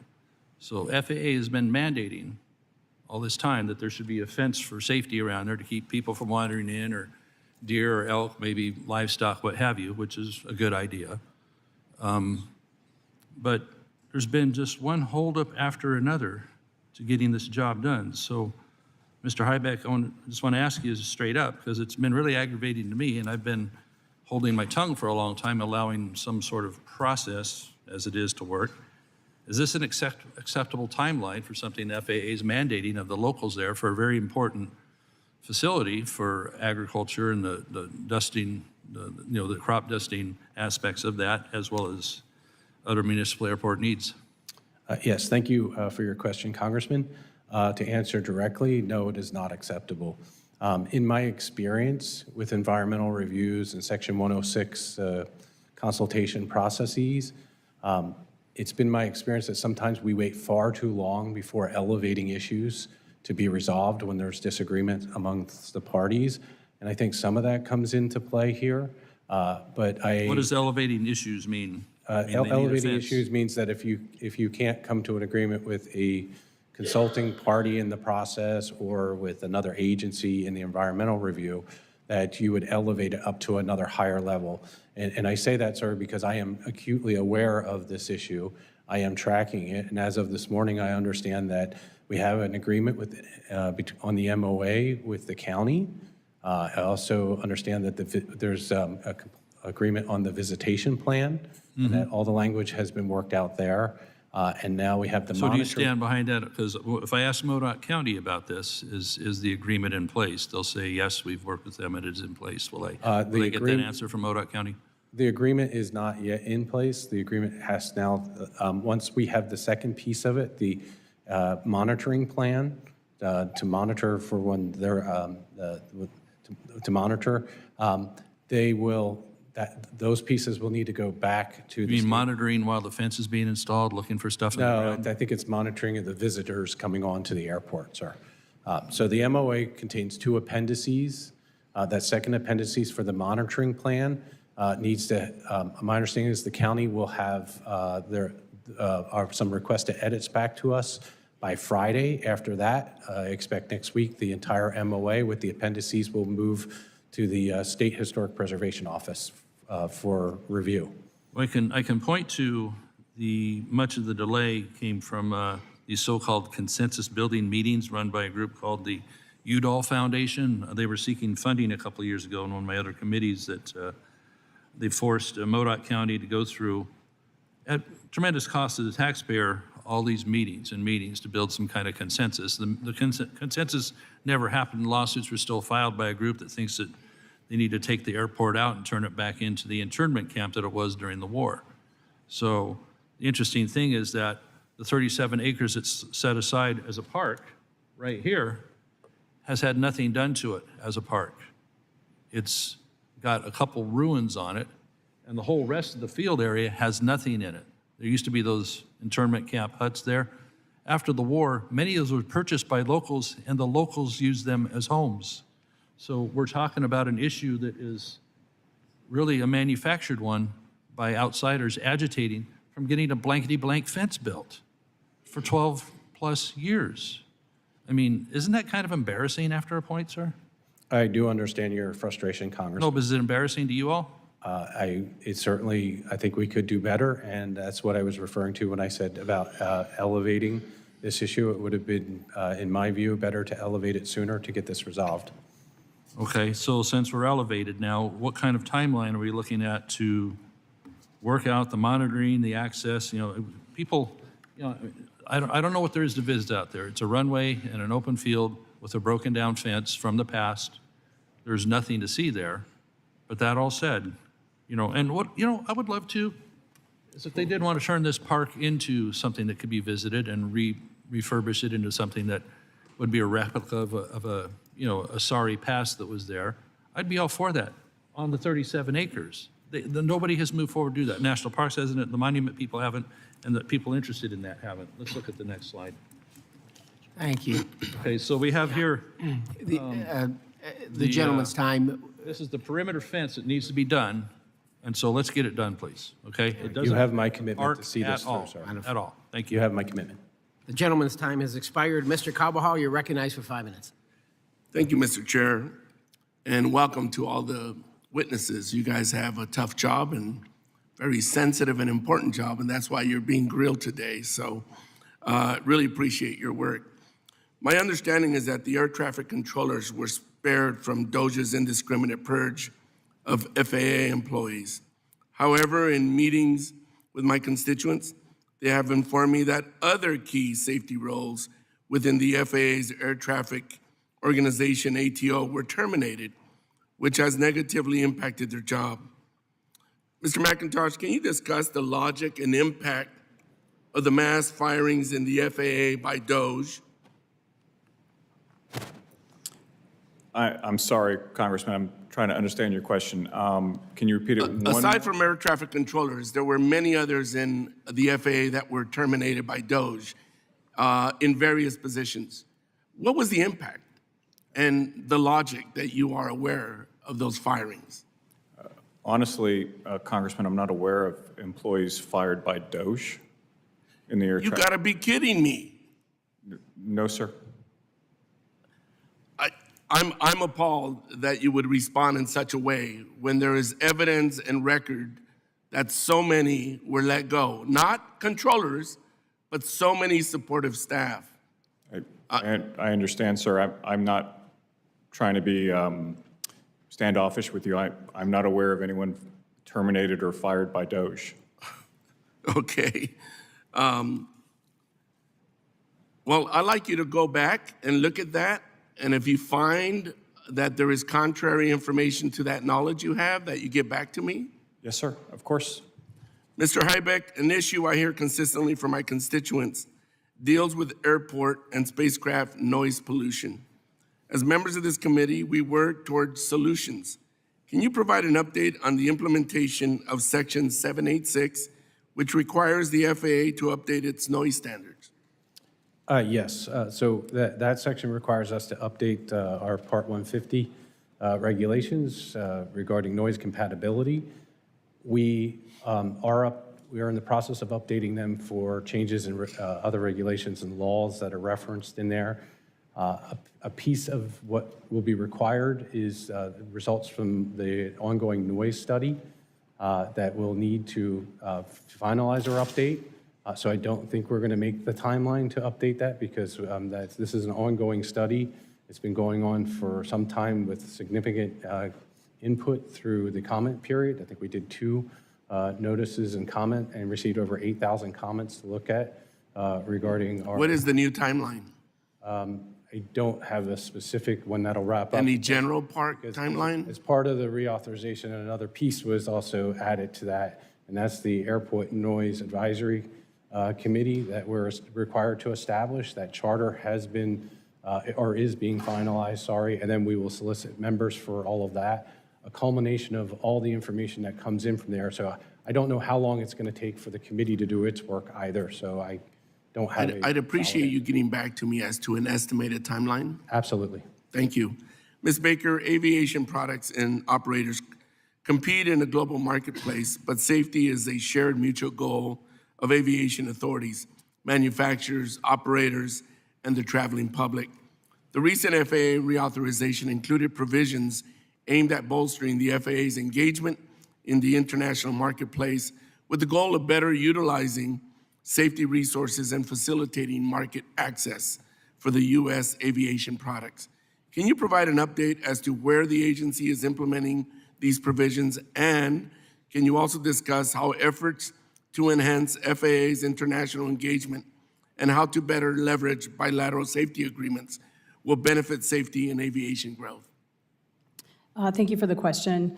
So we recognize that aviation is global and aviation safety is global. We do have arrangements, as you described. We have international safety agreements, bilateral agreements that allow us to leverage each other's inspection workforce, for example, which makes all of us more efficient. It also generates more data that we can share.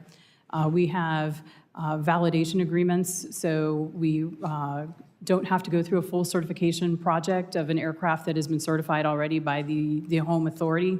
So that allows us to integrate products more quickly and allows our products to also be integrated more quickly overseas. Additionally, we're looking at how we can share data internationally. We have an effort we call the Global Safety GSIM. Never use an acronym you can't define.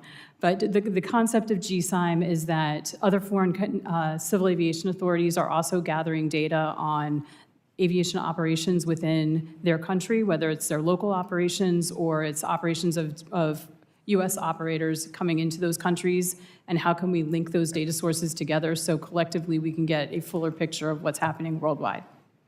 Thank you. I'm out of time, but I'll submit my last question for Mr. McIntosh and Mr. Heibeck. If I could get an answer to those questions later, that I would appreciate it. Mr. Chair, I yield back. Gentleman yields. I now recognize Mr. Owens for 5 minutes. Thank you, Mr. Chairman.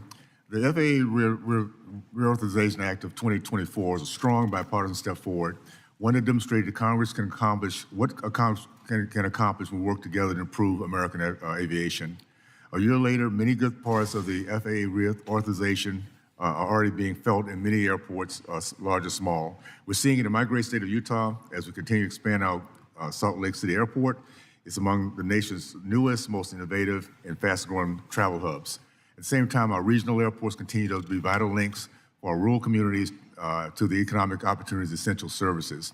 That being said, it's essential without growth that we're addressing workforce strategies, employing safety systems, and modernizing our systems with new technology. Mr. Collins, Section 414 of the Reauthorization directs the GAO to initiate a study to assess high school aviation maintenance technology programs and identify barriers for graduates to obtain this training and expertise needed to become FAA certified mechanics.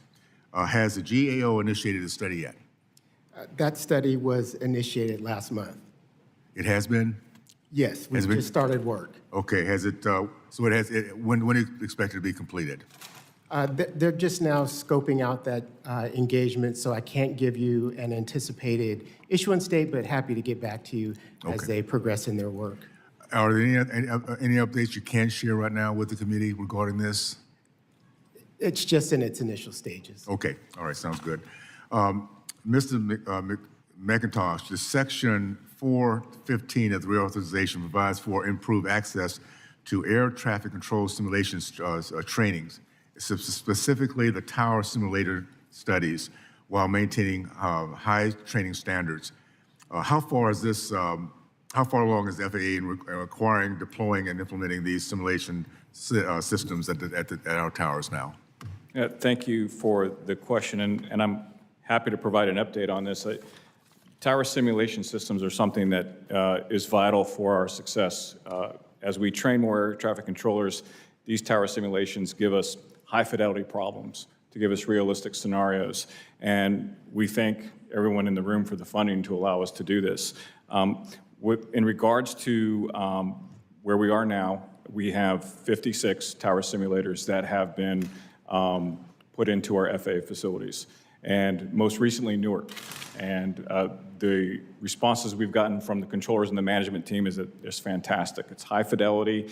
It's got a visual database where you look out on the platform. It looks like the tower. It looks like the airport service environment. And we can practice all of our normal operations and irregular operations. That's where we want our controllers to be, or in those simulators.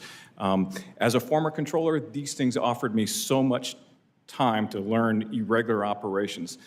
A pilot would never practice an engine flame out or a bird strike without having to be able to do it in a simulator. We want to do the same thing with our air traffic controllers. So having the ability to do this, we're so excited about it. Okay. We currently have 56. We're on pace to make sure that we meet the authorization bill that every tower has access to a tower simulator. So thank you for the question. We appreciate the funding. We are right where we need to be with this. Okay, sir. Thank you so much. I'm going to yield the remainder of my time to my friend from California, Ms. Lamarfa.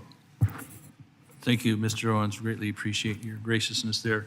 5 minutes flies by, so Mr. Heibeck, we're going to come back to the situation here. Now, adjacent, or nearby the Two Lake Airport was the Two Lake National Monument, that 37 acres in Magenta, that L-shaped area.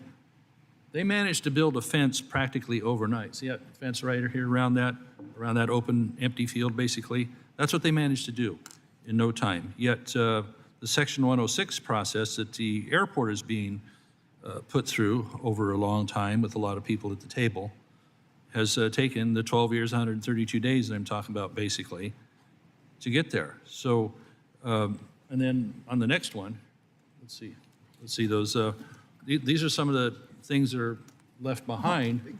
These are some of the ruins that we're talking about that we're basing the whole situation on of preservation. And so the 37 acres, I'm happy to have that turn into a park, and they can do what they need to do there. The airport needs to get done. Can you assure me that the Section 106 process will be finished soon and the airport construction, fence construction can be completed timely for the safety of the airport? Again, Congressman, I share your frustration with this. You have my commitment to conclude this process as soon as possible. Thank you. I yield back. Thank you. Gentleman yields. I now recognize Mr. Stanton for 5 minutes. Thank you very much, Mr. Chairman. Thank you for the witnesses for being here today. The United States does remain the gold standard of aviation safety, but recent incidents, like the tragic crash above the Potomac earlier this year and a series of near misses nationwide, understandably put people's teeth on edge. Just in the last few weeks, Newark Airport, one of the busiest airports in the nation, experienced a series of equipment outages. These disruptions delayed and canceled flights, and thank God no one got hurt. Notably, these incidents happened on top of ongoing air traffic controller shortages. What's even more alarming is that these problems aren't limited to Newark. Airports across the country have struggled with these shortages for decades.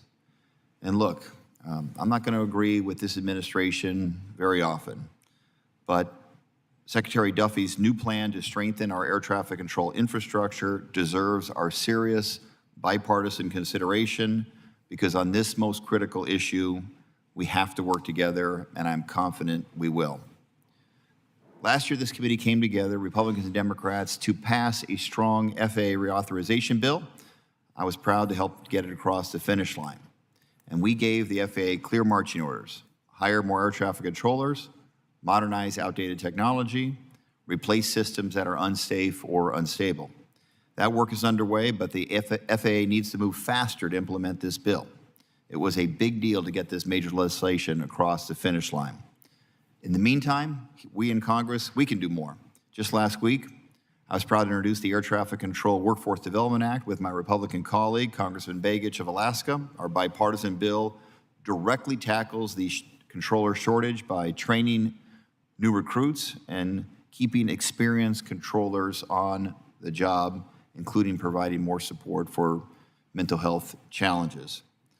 We're ready to move. I want to get this bill passed and signed into law as soon as possible. Back home in Arizona, we would benefit from a swift implementation of the FAA. I advocated for a provision in last year's reauthorization to launch a pilot program converting high-activity contract towers into FAA staff towers.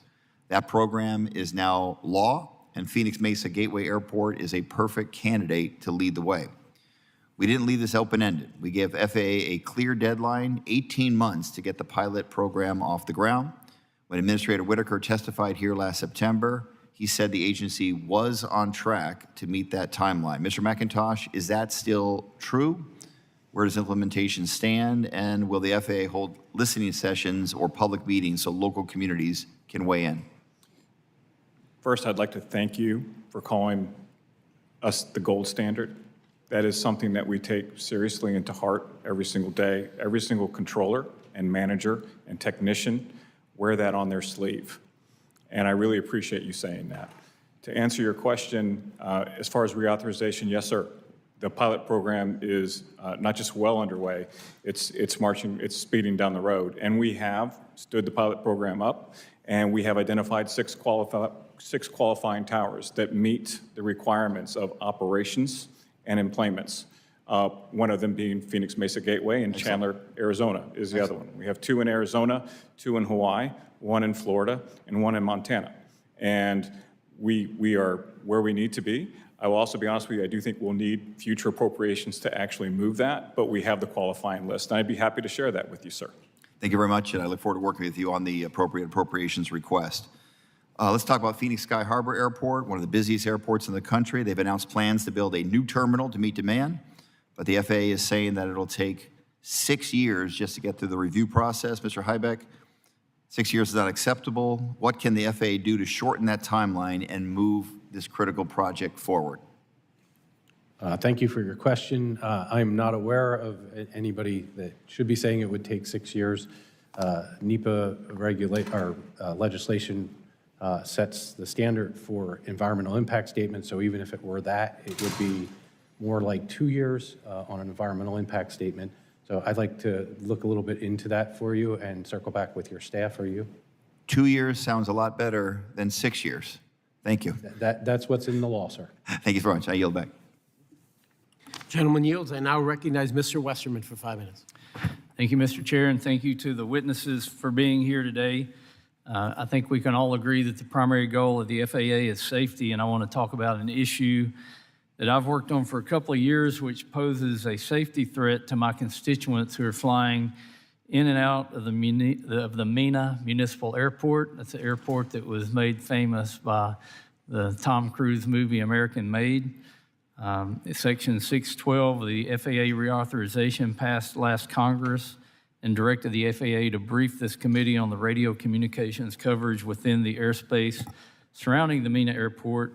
It included information regarding radio communication coverage with the Memphis Air Traffic Control Center, the altitudes at which radio communication ceases, which was found to be 4,000 feet, and recommendations on how to increase radio coverage in the airspace.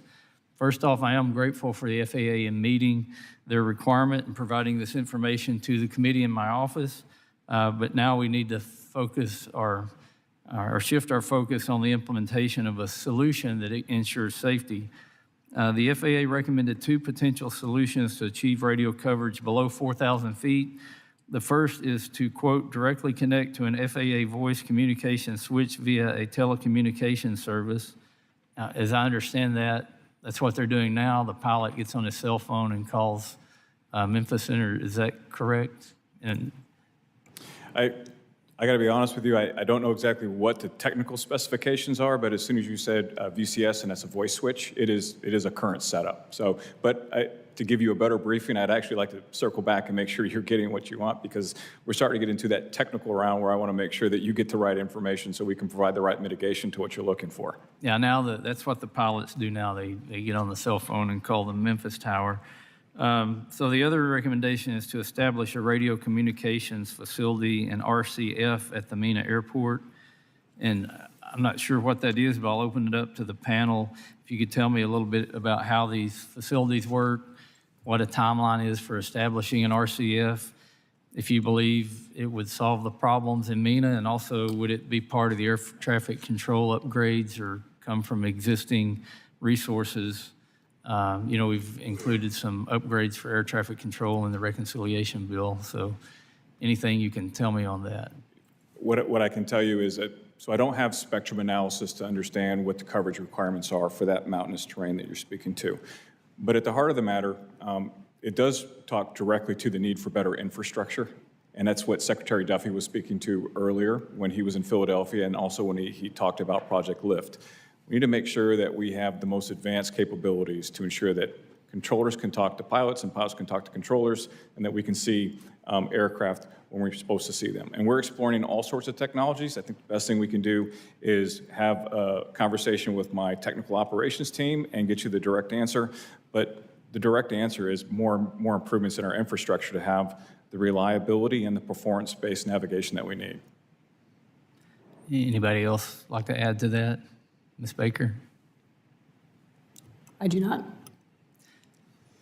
And maybe in your investigations, you can figure out why the Mena Airport didn't have radio coverage below 4,000 feet. It very well could be to mountainous terrain. It could be to obstructions. I don't have an answer to that question, but I think it's a good one for me to go find out for you, sir. Yeah, if you watch the American-made movie, you'll raise even more questions as to why it might not have had radio signals. Fair enough. Yes, sir. Thank you, Mr. Chairman. I yield back. Gentleman yields. I now recognize Ms. Davids for 5 minutes. Thank you.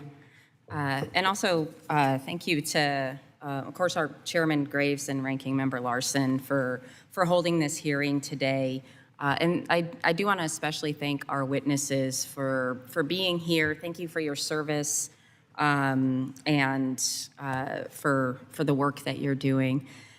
Millions of passengers are able to fly in the United States every year thanks to some of the most advanced technologies that we have. And also, as we've heard earlier, sometimes terrible tragedies happen, like the mid-air collision of PAT 25 and Flight 5342, which originated in Kansas, not in my district, but we were all impacted.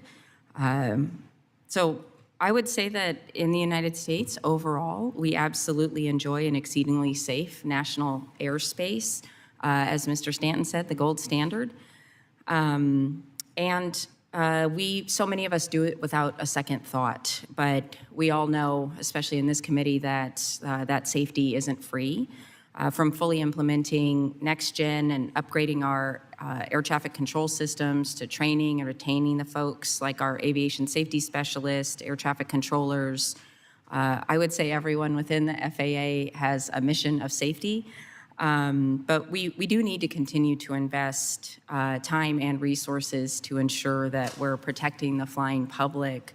So Mr. Collins, I'll come to you first. For years, the FAA funding requests for its facilities and equipment haven't necessarily kept pace with the air traffic control infrastructure needs. And I have had to, unfortunately, demonstrate this chronic lack of investment in multiple hearings of this committee and have relayed the horror stories of safety specialists trading outdated parts between regions. And can you just speak to why is it important for the FAA to invest more than just the mere sustainment for the ATC legacy systems that we're using? Yeah, aging legacy systems are a continual problem. About a third are unsustainable, and many of those are critical to safety and efficiency. We also have an increasingly complex and congested airspace, which is expected to grow, and you have new and expanding entrants as well as cyber challenges, and this all makes it all the more important that FAA continue to mitigate the various risks related to modernization. Mr. McIntosh, I don't know if you want to speak to that. Yes, ma'am, I would, and thank you for the question. Over 90% of our budget goes to sustainment of our legacy systems, while under 10% actually go to the future modernization. That's to keep the NAS running for some older systems or aircraft that have not equipped correctly. We need to move forward. When we talk about generational changes and keeping us as the gold standards and innovations in safety, we need to make sure that we make those necessary improvements and investments and start talking about the legacy system of the old and talk about future systems and make that the modern system. We need to go there. Yeah, thank you. 10% is probably not going to get us there. So I appreciate that. I want to switch to another area where I see the FAA potentially looking to kind of catch up in the promotion and coordination of new and emerging technologies like advanced air mobility. The U.S. has, I believe the U.S. has a real opportunity to lead on the global stage in this sector. But in the name of safety, first the FAA needs to set a path for that. Ms. Baker, I'd love to hear from you about the advanced air, the work that you all are doing. The Advanced Air Mobility Coordination and Leadership Act was passed into law to support integration of new AAM entrants by directing an interagency working group to plan and coordinate our government efforts. And my understanding is that much of this intergovernmental work has been completed and could serve as a foundation for interagency collaboration and progress while helping to preserve U.S. leadership and innovation. Would you be able to share with the committee when that framework would be released so that we can continue to see those advancements here? So I'm much more familiar with the work we're doing within FAA, so I will come back with you on the specifics on when that interagency work will be done. I know we've participated in that because it really is a whole of government if you think of how aviation is currently structured. But we're within FAA, we're very excited about advanced air mobility. We have established a way to get the vehicles certified so we can actually get vehicles, safe vehicles in operation, and they're going through the process of getting their type certificates. We have an operational framework that will create pilots who will be ready for those first AAM. We continue to work with my colleagues across FAA on vertiports, where these vehicles are going to take off and land, whether it's a traditional airport or something different, as well as working with our colleagues in air traffic to identify how to integrate them into the larger system. Thank you so much. I got so excited about AAM, I didn't even realize. I yield. Gentlelady yields. I now recognize Mr. Barrett for 5 minutes. Thank you, Mr. Chairman, and to our panelists, thank you for being here. And I apologize if I'm asking you some questions that may have been covered by my colleagues where I had to step out for a few moments. But I want to start by following up on a question Ms. Norton asked. I think, Mr. McIntosh, you were kind of responding to this. It was about some of the VIP transport out of DCA and the ADS-B out requirement. You said currently protocol is that they can only turn that off for VIP transport, active law enforcement missions, and national security missions. Is that basically, am I understanding that correctly? Those three, as well as what we call operational continuity in case of a real-world national Yes, event. okay. I've flown VIP helicopter flights, and thankfully we were not flying over as congested of an airspace as right here at DCA. But I just sense that there can be a mission creep that develops over time, where a straight line corridor turns into coming to this stop and then that one, and then it deviates from the original intent, and next thing you know, circumstances and breakdowns occur, and then you have a tragic real-world collision event. One of the outcomes of that, and I saw some testimony in the Senate where the Army testified that they had a standard operating procedure where they would turn off ADS-B during those simulated, national security type missions, but they would turn them off for the entire flight. And I don't know if you have any insight for us as to whether or not the SOP has been changed so that when you are in an airspace where you want to be seen, and everyone should benefit from knowledge of your whereabouts, where you would turn that back on. Certainly not over a classified site that you're practicing, movements to, but once you're back over, Reagan National Airport, I think we all want to know where you are for the benefit of the entire national airspace. I'm curious if you have any update for us on that. I don't disagree with your comments, but I can't speak affirmatively on exactly how that change has occurred. I do know when Acting Administrator Rocheleau made the commitment, we updated all of our orders to reflect the changes. Now, as far as those few exceptions, I would have to go back and make sure that I answer to your question. But I do understand the importance of ensuring that you don't have either mission creep or safety creep. You have to stay on top of these things and make sure that we don't compromise and we always remain vigilant. Okay. Is there a liaison between the FAA and the Department of Defense that works collaboratively in these efforts to try and sculpt these things in the best way possible? So one of our service units in the Air Traffic Organization is security, and they are a liaison with the Department of Defense as well as the White House to make sure that there's daily communication, and we continue to work collectively to ensure the safety of the NASA isn't compromised. Yeah. There is a liaison to do that. Yes, sir. Okay. And then I feel personally, and others may share a different opinion, that we've had a willingness to maybe transport a lot of VIPs that could take alternative means of transportation that would clear out a lot of this, hazardous situation and near miss. The helicopter unit started operations recently and then had a 200-foot near miss with the civilian airline again.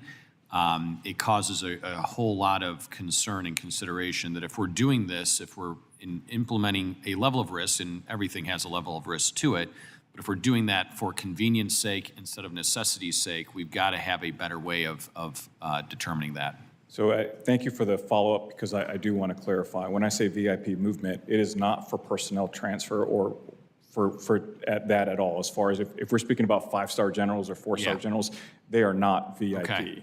And to your point, we are having those discussions on whether or not they should be in a helicopter at all, let alone have ADS-B turned off. Out. Yes. Exactly. Yeah. So that is not part of the conversation. When I say VIP, I am talking about strictly about the President of the United States. Gotcha. And making sure the President of the United States has the security that he should be afforded, like the presidents before him. Thank you. Lastly, for the group, I know that there are a number of reports due from the previous Congress in the reauthorization around the issue of ADS-B and ADS-B out, and whether that's autonomous or drone vehicles, drone aircraft, or general aviation aircraft. I think that report is due tomorrow, like in 12 hours tomorrow. Do we have any update as to when we should expect that? And if you have any preliminary findings for us to share. We aspire to make all the deadlines. I don't have any preliminary findings. Okay. I believe we have some busy people at FAA. Okay, so not by tomorrow, of course, but do you have any expectation of when we can? It very well may be by tomorrow. Oh, okay. Very good. Well, thank you so much. Appreciate it. Thank you, Mr. Chairman. Gentleman yields. I now recognize Mr. Garcia of Illinois. Thank you, Chairman, Ranking Member, and of course the witnesses. Last Congress, I led a group of colleagues in an effort to strengthen consumer rights and protect labor agreements in the final FAA bill. We successfully pushed to require airlines to automatically start a refund for canceled or significantly delayed flights instead of keeping the burden on customers. We also successfully fought to remove a provision that would have raised the pilot retirement age, undermining hard labor agreements. Of course, I'd be the first to admit that it wasn't a perfect bill. I was pushing to include, for example, my Good Jobs for Good Airports bill to increase the wages and benefits of airport service workers. And I would have liked to see more done to increase competition among airlines to benefit consumers. But the bill did make important strides toward talent pipelines that can address urgent workforce needs in the aviation industry. Recent incidents, including the tragic collision over DCA, remind us of just how urgent full implementation is, including workforce expansion and equipment updates. I was troubled, for example, to hear that Midway Airport, which is in my district in Chicago, relies on an obsolete surface surveillance equipment, forcing them to look for replacement parts at other airports, as previous speakers have underscored. As we push, I do know one thing hasn't helped, and that's help. What hasn't helped make our aviation system safer, and that's Trump's targeting of federal workers. Questioning the qualifications of people who direct our air traffic is despicable. And Trump's purge of the federal workforce undermines the aviation safety system that we are trying to improve. For Ms. Baker, can you describe the role that aviation safety inspectors play in upholding the safety culture across the aviation industry, and why having this workforce fully staffed is important for the FAA's safety mission? Absolutely. So aviation safety inspectors provide critical oversight of the aviation system and how it's functioning. They also provide, they write new standards, they certify new operations, they certify, approve new manufacturers. So they're fundamental to the core of the system. To be noted that we have identified them as safety critical individuals. They are continuing to be hired. We have preserved that safety ASI workforce. Thank you, Ms. Baker. My next question is for Mr. Collins. As I mentioned earlier, I was disappointed that the FAA bill did not include the Good Jobs for Good Airports Act. Airport workers, from ticketing agents to ramp workers, go the extra mile to make travel smoother. But they also receive poverty wages and inadequate benefits. This is unjust, unsafe, and it's got to change. And while the FAA didn't include my bill, it did acknowledge the problem that my bill seeks to correct by requiring the GAO study on the importance of said workforce to the aviation economy. So, Mr. Collins, can you tell us when the GAO will complete the airport service worker analysis? And in addition, can you share any discussions between Secretary Duffy and the GAO to convene a public working group to discuss said report? So our airport service worker report will be formally issued in September. I'm not aware of any particular conversations between the Secretary and GAO regarding the issue you mentioned, but can get back to you on that. Yes, I'd appreciate it greatly, the public working group to discuss that report. Thank you, Mr. Collins, and again, thanks to all of our witnesses. I yield back. The gentleman yields. I now recognize Mr. Burchett for 5 minutes. Or Burchett, either one. Mr. McIntosh, as the FAA began auditing legacy systems in use across the U.S. airspace to determine the optional risk, functionality, and security, and if not, when do y'all plan to begin?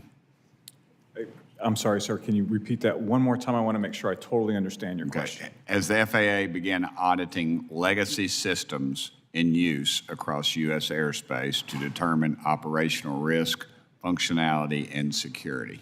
We have looked at something that we do, a risk assessment on all of our legacy systems to talk about vulnerabilities, potential replacement parts, and what's the likelihood of potential failure. So we do look at that. There has been a risk assessment that's done. I'd be happy to share that with you, sir.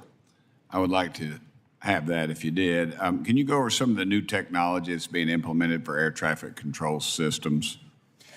Some of the newer technologies that I'm going to talk about our surface safety portfolio that enhances our safety on our runways.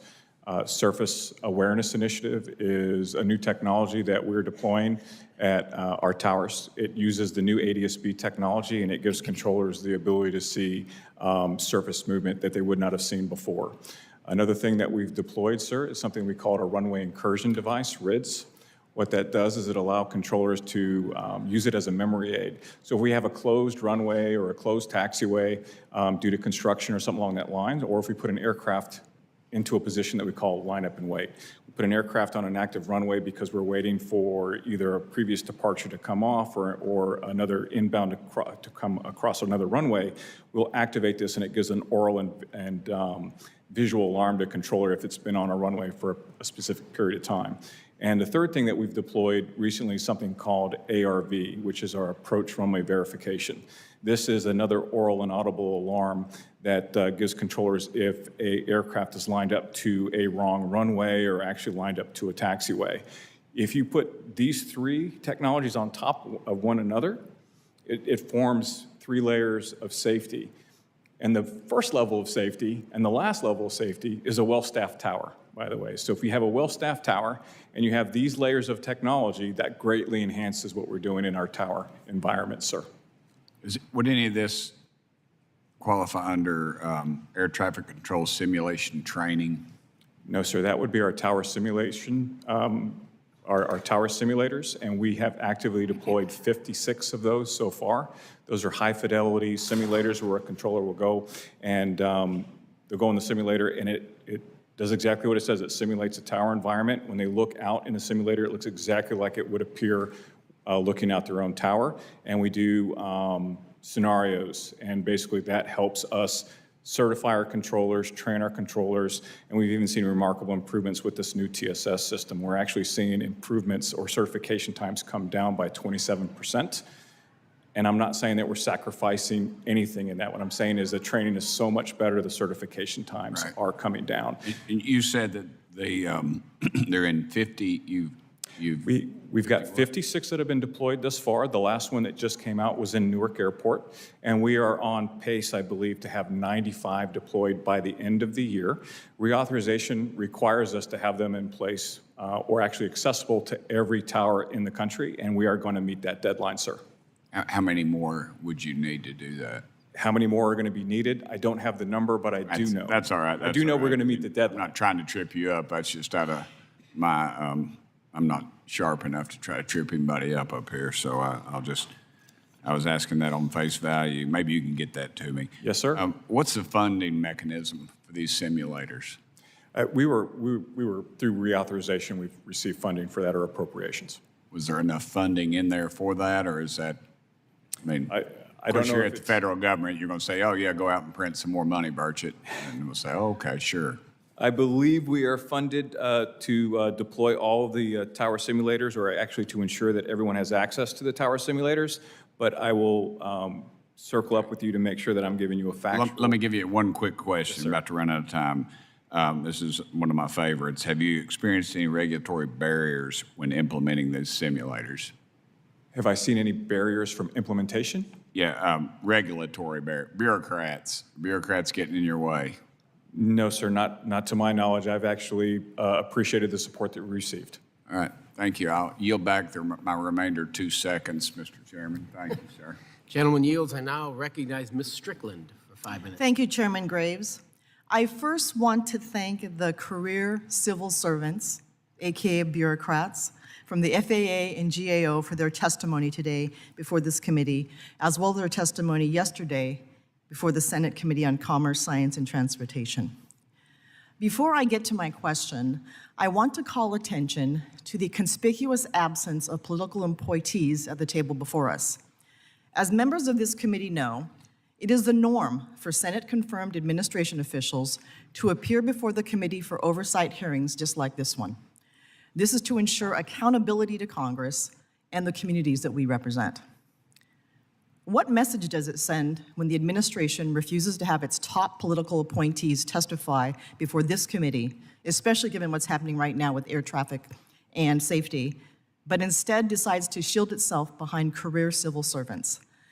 It suggests that Secretary Duffy, Acting Administrator Rochelot, and other political appointees at DOT are unwilling or unready to answer to the American people on issues related to their safety. When Secretary Duffy wants to blame the previous administration or diversity, equity, and inclusion for failures that happened under his watch, he can find his way to a TV camera. But when it's time to ask Congress for money, he shows up to speak before appropriations. But when it's time to face the music before the committee that oversees the FAA, he's nowhere to be found, and neither is his administrator. I sincerely hope that moving forward, this administration will engage with this committee as past administrations have done, instead of hiding and not showing up to take ownership of their responsibilities that come with this very important responsibility. Now, I want to focus on aviation safety. Our nation's aviation system has been the gold standard for decades, but a series of high-profile aircraft incidents this year and frankly over the past few years have shaken the public's trust. How has Secretary Duffy's FAA responded? By firing nearly 400 probationary employees. Additionally, around 700 FAA employees have taken the deferred resignation program offer, with thousands more expected to accept another deferred resignation offer. And this is on top of the natural attrition happening to an already understaffed and underinvested workforce. The result of all this is a less responsive, less capable organization due to a loss of institutional knowledge and a culture of instability that affects morale and tests the trust of the flying public. Ms. Baker, how have these reductions and fluctuations and uncertainty in workforce strength affected our overall safety at airports and for the flying public? What is the FAA doing to ensure that irregular workforce attrition does not impede the full implementation of and compliance with 2024 FAA reauthorization law? Thank you for the question. Within aviation safety, we have certain portions of the workforce that have been exempt from any of the hiring actions, and we are still hiring. Safety inspectors, we're hiring engineers, we continue to hire and retain medical doctors, psychologists, legal instrument examiners, and those portions of the workforce are critical to the work of aviation safety, setting standards, certifying, and continuous operational safety. So we continue focused on our safety mission, just like we always have.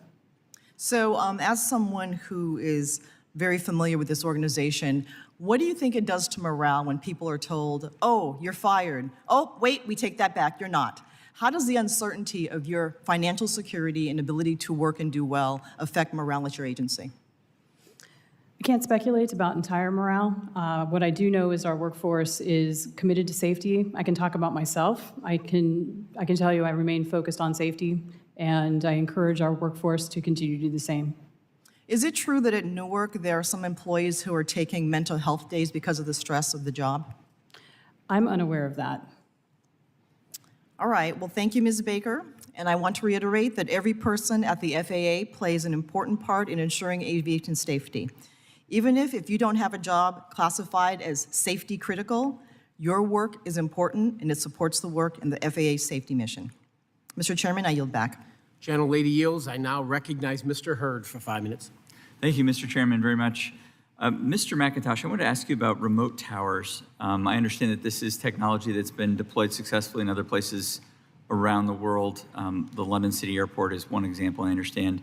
Is Section 621 of the 2024 FAA Reauthorization Act directed the FAA to create a program to design and figure out operational approvals for remote towers. Can you update us on the status of that? What does it look like? What is the timeline for that? It's important for districts like mine, which are rural districts. Yes, sir, I'd be happy to. We do have a vendor who is in New Jersey at our tech center, who currently has the remote tower that on display, and actually we're working with our team.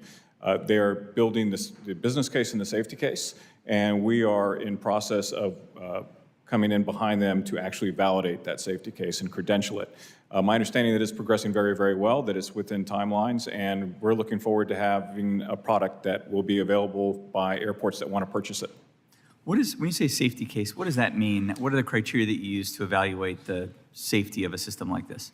There are certain thresholds that that a vendor must show as far as, line of sight. If you're going to use a camera, can it pick up an aircraft appropriately? Does it see around all the terminal environments? Does it have any blind spots to it? Those are the kind of things through the testing process to make sure that that if we were going to use a controller, not actually in a tower, but remotely, that they will see everything they would from a tower. So you got to build the safety case, and if there's, for some reason, there's a block there, then you got to satisfy that requirement in future stands. So you got to have all of those check marks in place. You got to make sure that you validate it, and after it's validated, then we certify it. Once it's certified, we're more than happy for an airport to go purchase it. And would this vendor be the one that would be approved for use in other airports then across the country? Yes, sir. Okay. And tell me about the business case. What do you mean by that, the business case for a remote tower? They have to basically provide the business proposal on what it's going to look like and how we're going to basically do a concept of operations and ensure how it's going to be available. So that's what the vendor is doing. I know that we do have that vendor on site, and they're actually going to have something called an industry day. I'm loosely putting that around parentheses, but it will be available for viewing by people that might be interested in this in summer. And we are actually encouraging people to go see this because we see it as very promising technology, and we see it maturing to the point that this should be available soon. Okay, I don't want to have this be a gotcha either. This is, I'm just a freshman. I can see a lot of the questions seems to be, how come the FAA hasn't done this, or when can I expect this or that by this deadline? So the spirit of this question is just genuine sincerity and knowing. The 2018 FAA reauthorization had provisions with respect to remote towers, and here we are 7 years later. What's been happening in that 7-year period? Like, what's the delay? It seems to me like we'd ideally be able to put together a business case and a safety case for remote towers. Why has it been so long, and what's going to prevent me from being here 7 years from now or 8 years from now asking you the same question? I think 7 years from now, we're going to say that remote tower got done. Good. To answer your question, sir, the reason why I stressed the business case and the safety case was the remote towers that were used at some of our test locations were not able to produce that safety case where we were able to credential it or validate it. And that's very important. The crux of all these conversations has been around safety, and rightfully so. We need to make sure that we ensure those thresholds through that safety case that you and I are speaking to, because when we certify that piece of equipment or say this is available for purchase, everyone should be able to say we can purchase it and it will fulfill the commitment to safety, and we won't have to go back or worry about these things. It is a very tedious process. It's tedious by design, but once it goes through, then we're in a good place. And I do feel that we're in a very good place with this moving forward. Great. Last question. Just stepping back more generally, can you talk about what barriers the FAA has in certifying or implementing innovative technologies over the course of the service life in our current systems? I think our largest obstacle in certifying new technologies is people wanting to not give up the old ones. We have some old technology, but people do not want to retrofit to take advantage of a lot of these. And when you say people, who are you referring to? Well, we have, so there's general aviation pilots. Some of our general aviation pilots don't want to do that. It's personal choice, but for me, I think we need to start talking about best equipped, best served. We need to start moving our advancements in technology forward so we can fully utilize our next-gen benefits. I can design a whole new New York market with PBN procedures and satellite procedures that would make all of our airports much more efficient. But because we don't want to go away from some of these legacy instrument landing systems that require vectors from controllers and altitudes from controllers versus building performance-based navigation, we cannot get to that point of efficiency and safety that we want to. We have to give up some of our past to make those technological leaps forward. It's preventing us from doing that. Thank you very much. I see my time has expired, Mr. Chairman. Thank you. Thank you. Well said, Mr. McIntosh. I now recognize Ms. Sykes for 5 minutes. Thank you, Mr. Chair, and thank you to all of the the witnesses. I just want to start by thanking you. I know the work that the Federal Aviation Administration does is very critical to the function of our nation, and I appreciate the dedication shown by each of you for choosing to serve your country through public service. And as someone who flies regularly, I am personally invested in this, but also the American public writ large is as well, especially as there have been challenges in some of our major airports. And I hope you look at members of Congress as your partners and allies as we look to find ways to improve our aviation safety and our networks. Last year, President Biden signed into law the bipartisan FAA Reauthorization Act of 2024, which is the reason why we are here today. And I am pleased to report that through the bipartisan negotiations of the bill, several of my requests were adopted into the final language that was signed into law. Chief among those requests was to increase and expand the airport improvement program, for which this committee appropriated $4 billion, and this amounts to about $650 million annual dollars in increased funding for the program. The bill also changed the airport improvement program's apportionment formula to increase funding for small and mid-sized airports, such as the Akron-Canton Airport, which I frequent regularly, and this is funding that the airport desperately needed. Grants from the airport improvement program ensure regional airports like Akron-Canton are able to complete terminal developments, projects that address aging air infrastructure. In fact, CAK was fortunate to receive $3.6 million for fiscal year 25. Because of the investments from this program, Akron-Canton and other regional airports across the country have made significant improvements to their facilities that are essential in our communities and ensuring that regional airports remain a vital part of our network. However, given some of the administration's tendency to freeze funding and in some cases end it, I have some concerns about the longevity of the airport improvement program and the reliability of the funding. So Ms. Baker, I'll start with you and then move to Mr. Heibeck. Have you heard of any changes being made to the eligibility criteria? And if so, what are those changes? I'll go ahead and let Mr. Heibeck answer. Yes, thank you, Congresswoman. So as part of reauthorization, you are correct. In fact, there were several changes precipitated by the legislation to the benefit of smaller airports, both in the small airport fund. You mentioned one of them, the state apportionment of allocation was changed so that there is now more in the state apportionment. To answer your question, I am not concerned at all. As I indicated earlier in my testimony, we are moving forward with the entire $4 billion in the airport improvement program.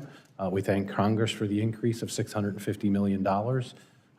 The reason you haven't seen grants there yet is there's a process you go through to get your apportionment from OMB, and we now have that apportionment, and we are programming grants, and we'll be moving forward with the program. Great, that's good news to hear.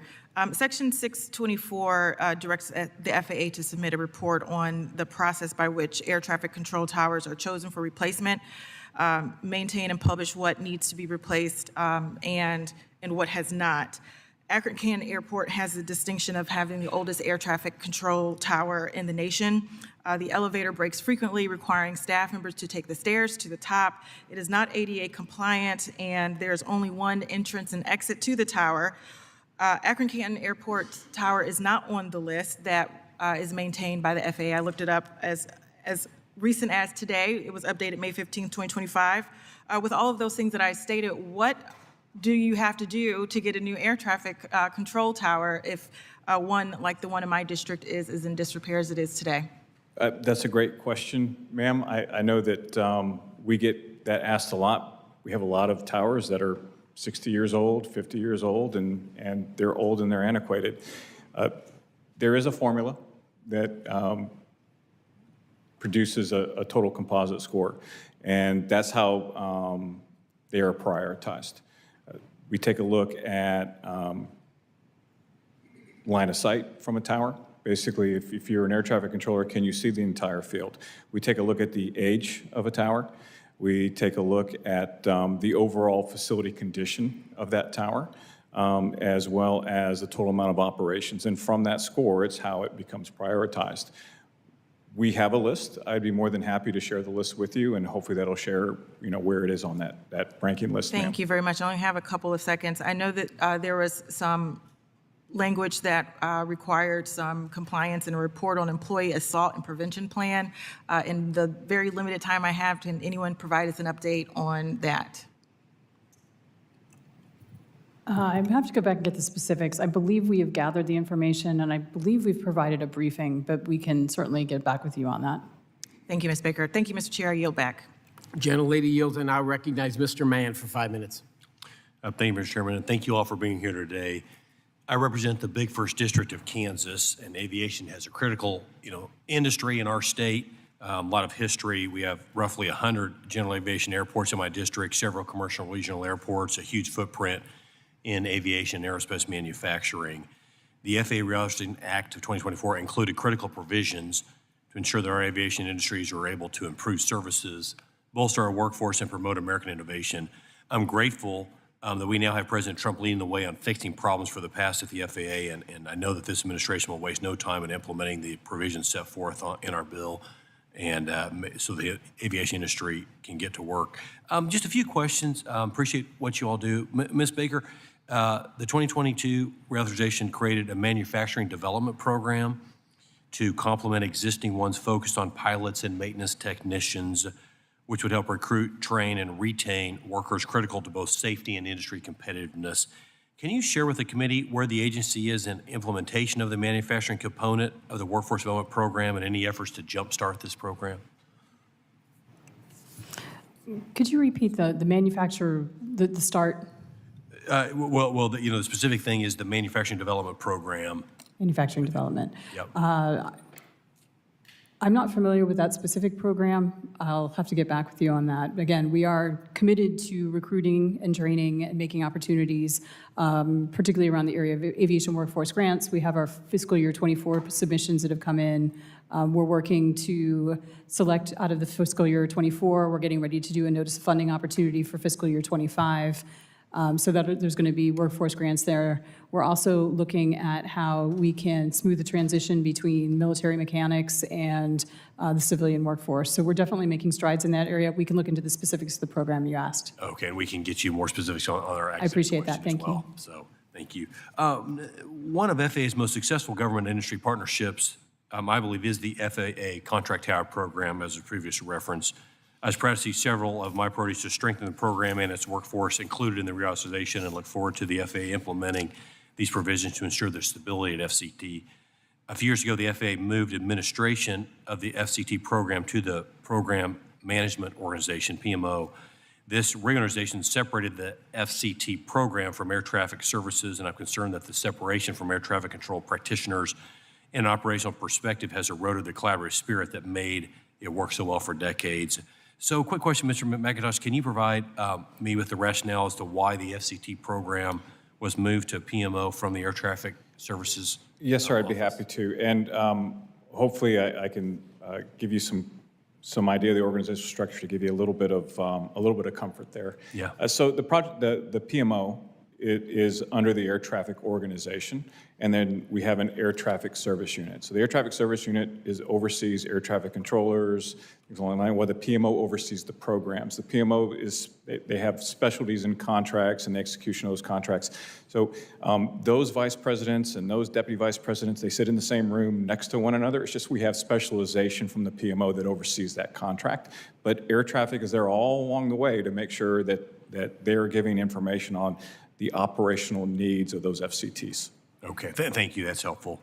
Just final question, and that would be for you again, Ms. Baker. Section 818 of the Reauthorization Act directs the FAA to take action to eliminate the backlog of Part 135 air carrier certificate applicants. I understand that current application acceptance or rejection time is now down to 31 days due to FAA's appropriate actions. We've made tremendous progress. What lessons did the FAA learn in the process of eliminating the backlog, and has the agency made any changes to ensure that application approval times don't balloon again? Thanks for the question. I think we did a couple things. I think first we dedicated a specific team to doing these reviews, so that became their full-time job. So specialization of experience and dedicated team is definitely one thing. Additionally, we're looking at how can we leverage delegation to help people through the 135 certification process, particularly for low risk or more simple 135 certification. which means essentially there's a lighter touch by the FAA, so it can go more quickly. Great. Thank you. With that, Mr. Chairman, I yield back. Gentleman yields. I now recognize Mr. Garcia of California. Thank you very much, Mr. Chairman. And of course, thank you to all of our witnesses that are here as well. Thank you for being here. Obviously, the American public are incredibly concerned right now about the safety and stability of our air traffic control system and the FAA more broadly. I think we're seeing that. I certainly hear it when I go back home. This is a top concern of folks back in the communities I represent. Now, this week we've seen delays for up to 7 hours, of course, at Newark Airport. We've discussed that today because of reduced capacity and extreme understaffing.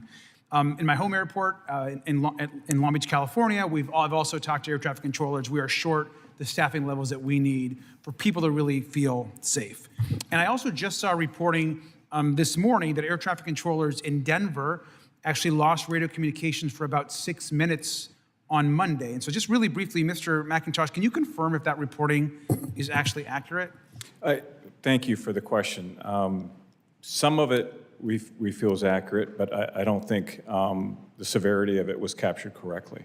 So on Monday at Denver Center, there was a loss of one of the frequencies. And an area in Denver has multiple frequencies that they have. But we did have aircraft on one frequency, and the controllers went to their backup frequency. Every facility's got a main and a backup.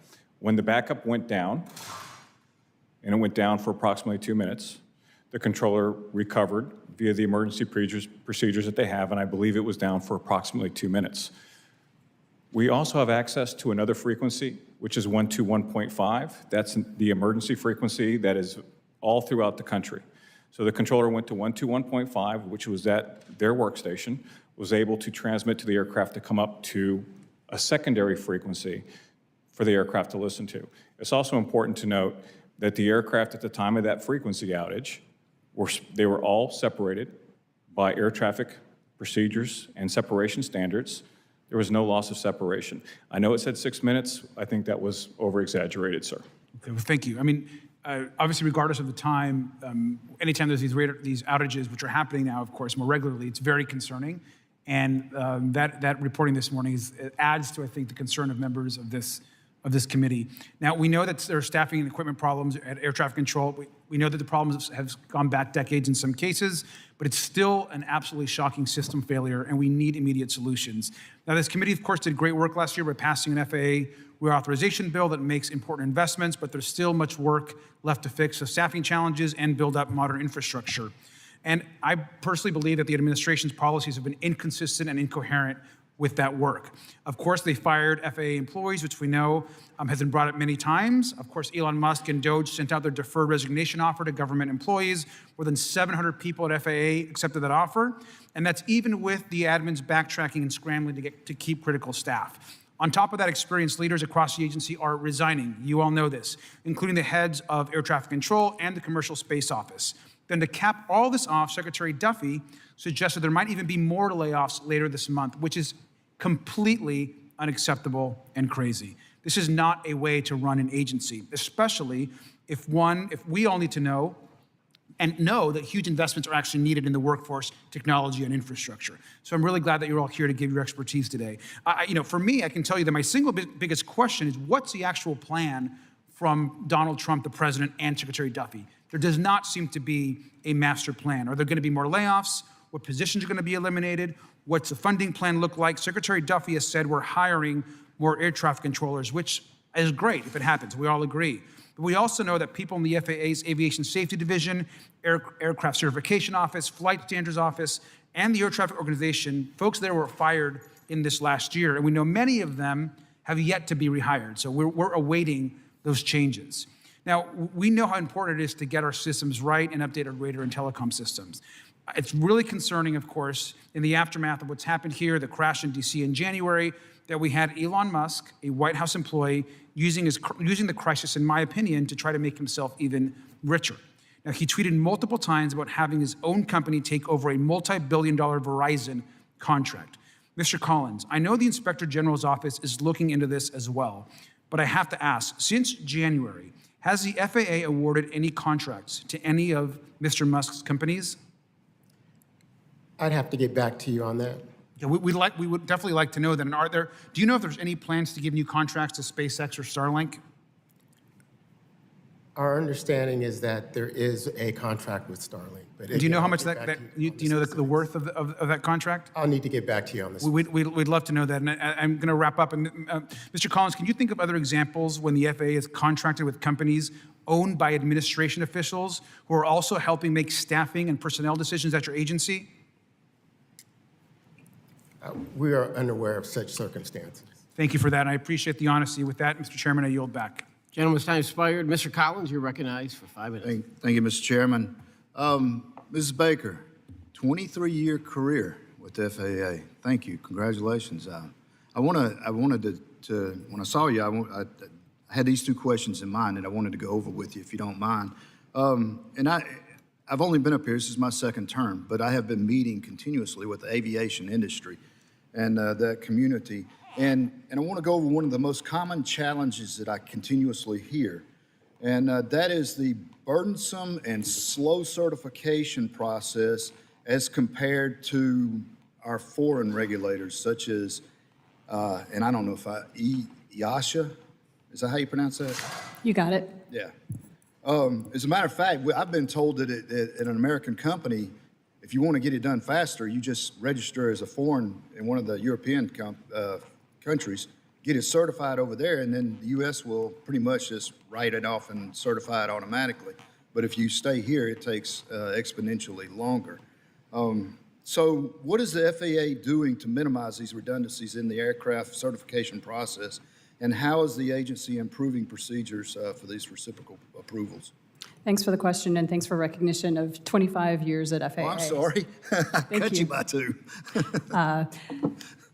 So we've done a couple things. We've heard similar criticism that it can happen, certification can happen more quickly overseas. Obviously, we have a bilateral agreement with various certification authorities, including EASA, which is designed to smooth that process of certification between two countries. We have contracted with MITRE, the MITRE Corporation, to do a review of our type certification process to identify those efficiencies that we can find.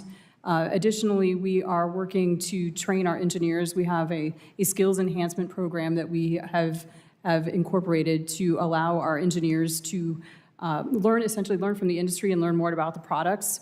Sometimes part of certification challenge is getting something new that doesn't fit into the regulatory system. We have to develop a special condition on how to certify it, and that can be a lengthy process. And by building up greater knowledge within the certification staff, that allows us to go through that special condition process more quickly. You know, and I'm glad to hear that too, because I think that's one of the things that a lot of the people in the private industry tell me is if there could be more public-private collaboration, because the industry's changing so fast. And they're on the cutting edge of it where you're just trying to certify it, and that may be a good solution for that.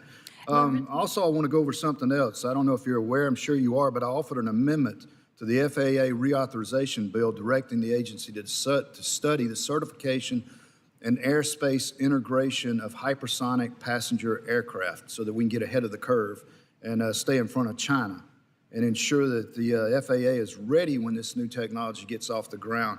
I want to ensure the hypersonic manufacturers don't deal with the same delays that we were just talking about on new entrants that they faced in recent years. Has the FAA begun working with NASA and aviation stakeholders to put this framework together? Yes, we have. Is there any further update than that? We're in fairly early stages, but we are working with NASA to implement that particular provision. Yeah, I know there's companies right now that are ready to test fly these things and sitting on ready. So I don't know if you've got a completion date in mind. Not a specific date, but we're aware of the company in particular, and we're working with them. Yes, ma'am. Okay. Thank you. Mr. Chairman, I yield back. Gentleman yields. I now recognize Ms. Pohl for 5 minutes. Thank you, Mr. Chairman. I echo my colleagues' many concerns on the recent turmoil at Newark Airport. I represent the northern region part of New Jersey. Newark Liberty is one of the busiest airports in our nation. It's a central part of our region and nation, our economy, our constituents, and tens of millions of Americans rely on it operating.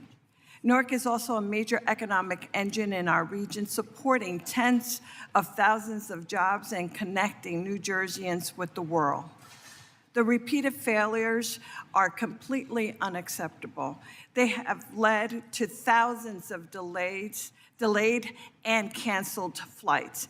They have shaken the confidence of the public and badly damaged the reputation of the airport.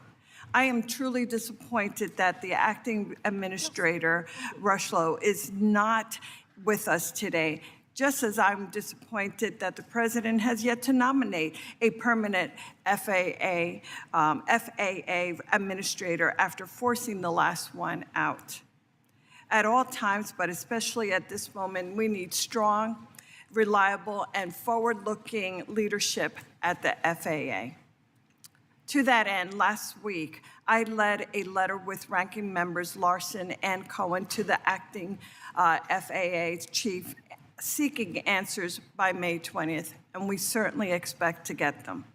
Additionally, yesterday I joined my New Jersey delegation colleagues calling for an immediate surge of at least $2 billion to address the ongoing situation at the Newark Airport. We need three things right now. We need answers, we need urgency, and we need funding. Mr. McIntosh, 3 air traffic controllers were on duty the other day instead of the recommended 14. How frequently does this happen? And is there a minimum number of air traffic controllers who must be on duty at any given time? Thank you for the question. So yes, you're correct. For 1 hour, we did go down to 3 controllers in the Philadelphia Area C, TRACON. That is atypical. It does not happen often. As far as how many controllers do you need, we've worked on mid-shifts with just 1 controller. And that is normal because traffic volume is down for a mid-shift.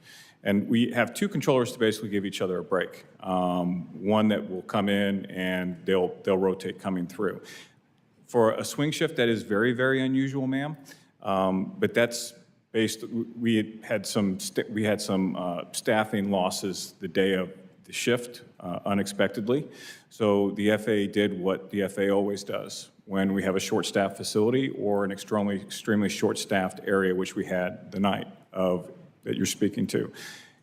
When those kind of events occur, ma'am, the FAA will put in traffic management initiatives. In the night that you're speaking to, we put in a short ground delay program, which slowed down the traffic to ensure that a controller working one position by themselves can handle that volume and that traffic complexity safely and efficiently. Now, you realize that, and this I think it's important for us to point out. So it clearly outlines, and if you want to talk, let's talk in clear language. What is the risk of being so understaffed? Because clearly we already have experienced a number of different incidents all throughout the country, but especially in those particular areas where it's highly utilized. So Yes, what's ma'am. the risk that we have right now? And please do so quickly, because I'd like to make sure that you, if you get a chance, that I want you to try to answer as well. And do you believe that Newark Airport would be facing these issues today if FAA kept Newark within the New Jersey Tri-Con region instead of relocating it to Philadelphia?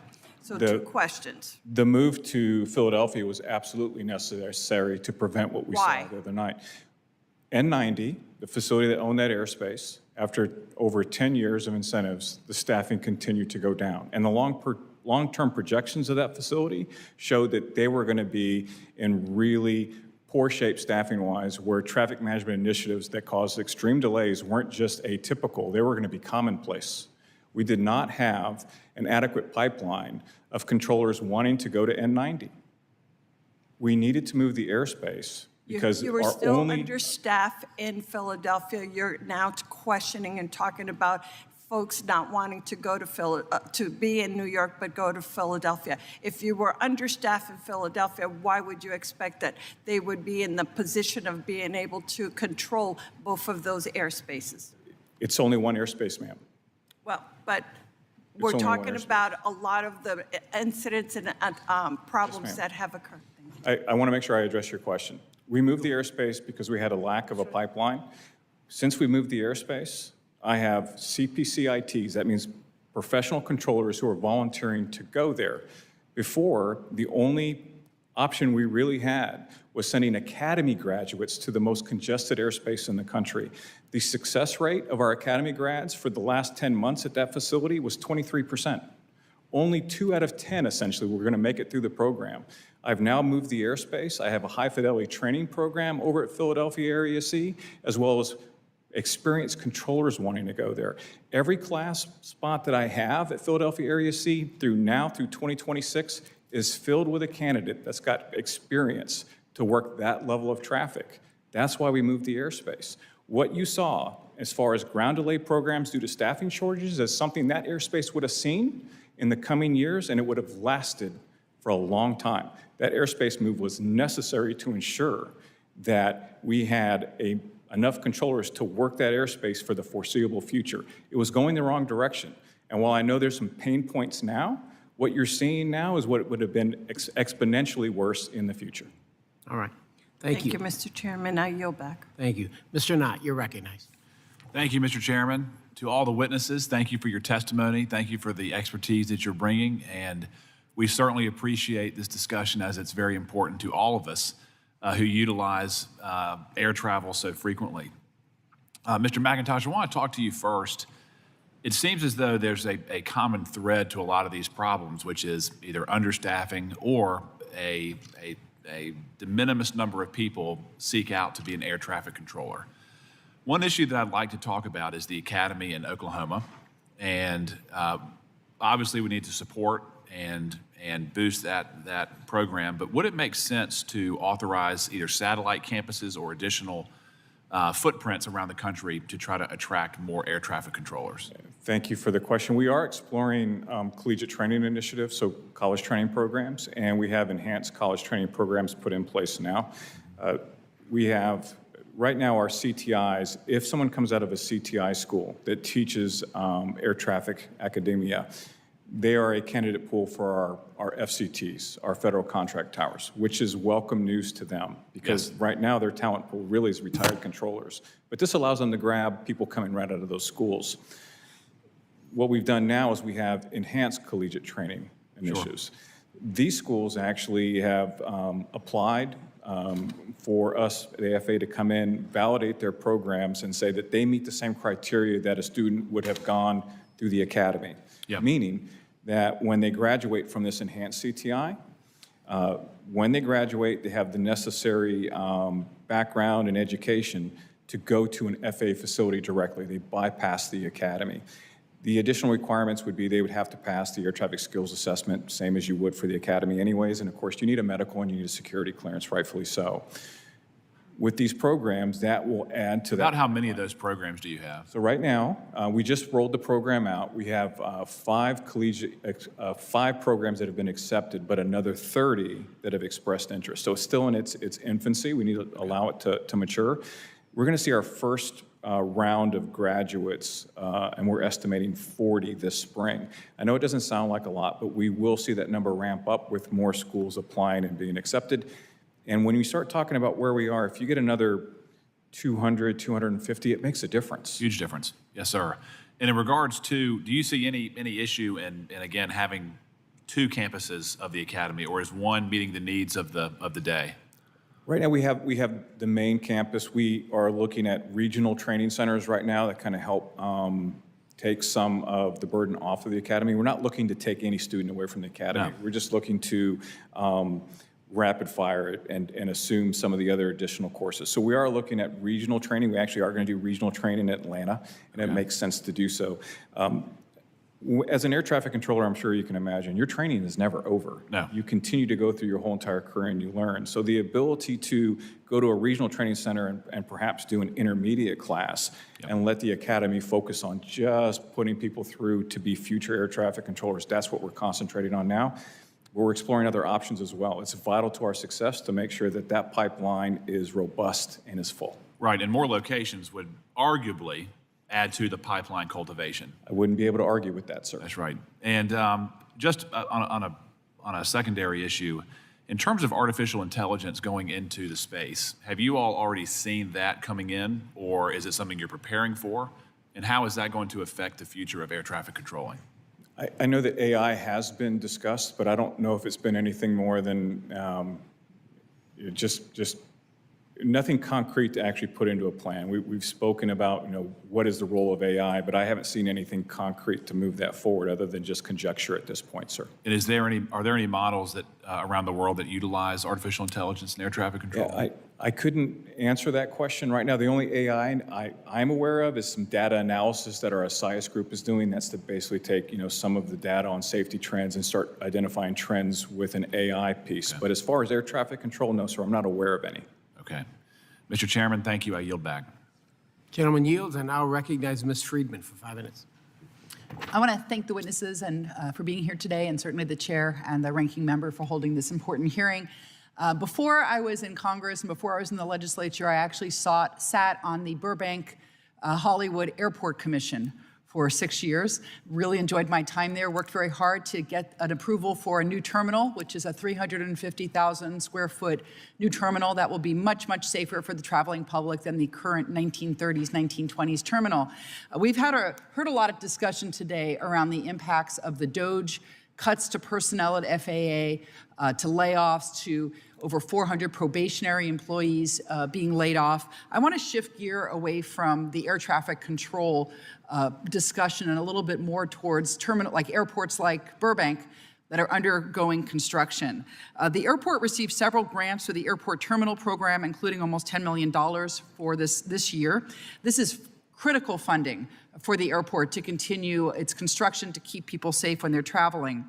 But they have raised concerns regarding the staffing at the FAA because they need that staffing to be able to process and review their grant applications, to make sure that they're on track for everything that they need to do for their NEPA documents, for the airport layout plans. So that staffing is critical to airports that are under construction. The FAA Reauthorization Act of 2024 included around 500 new requirements for the FAA, all of which require sufficient staffing.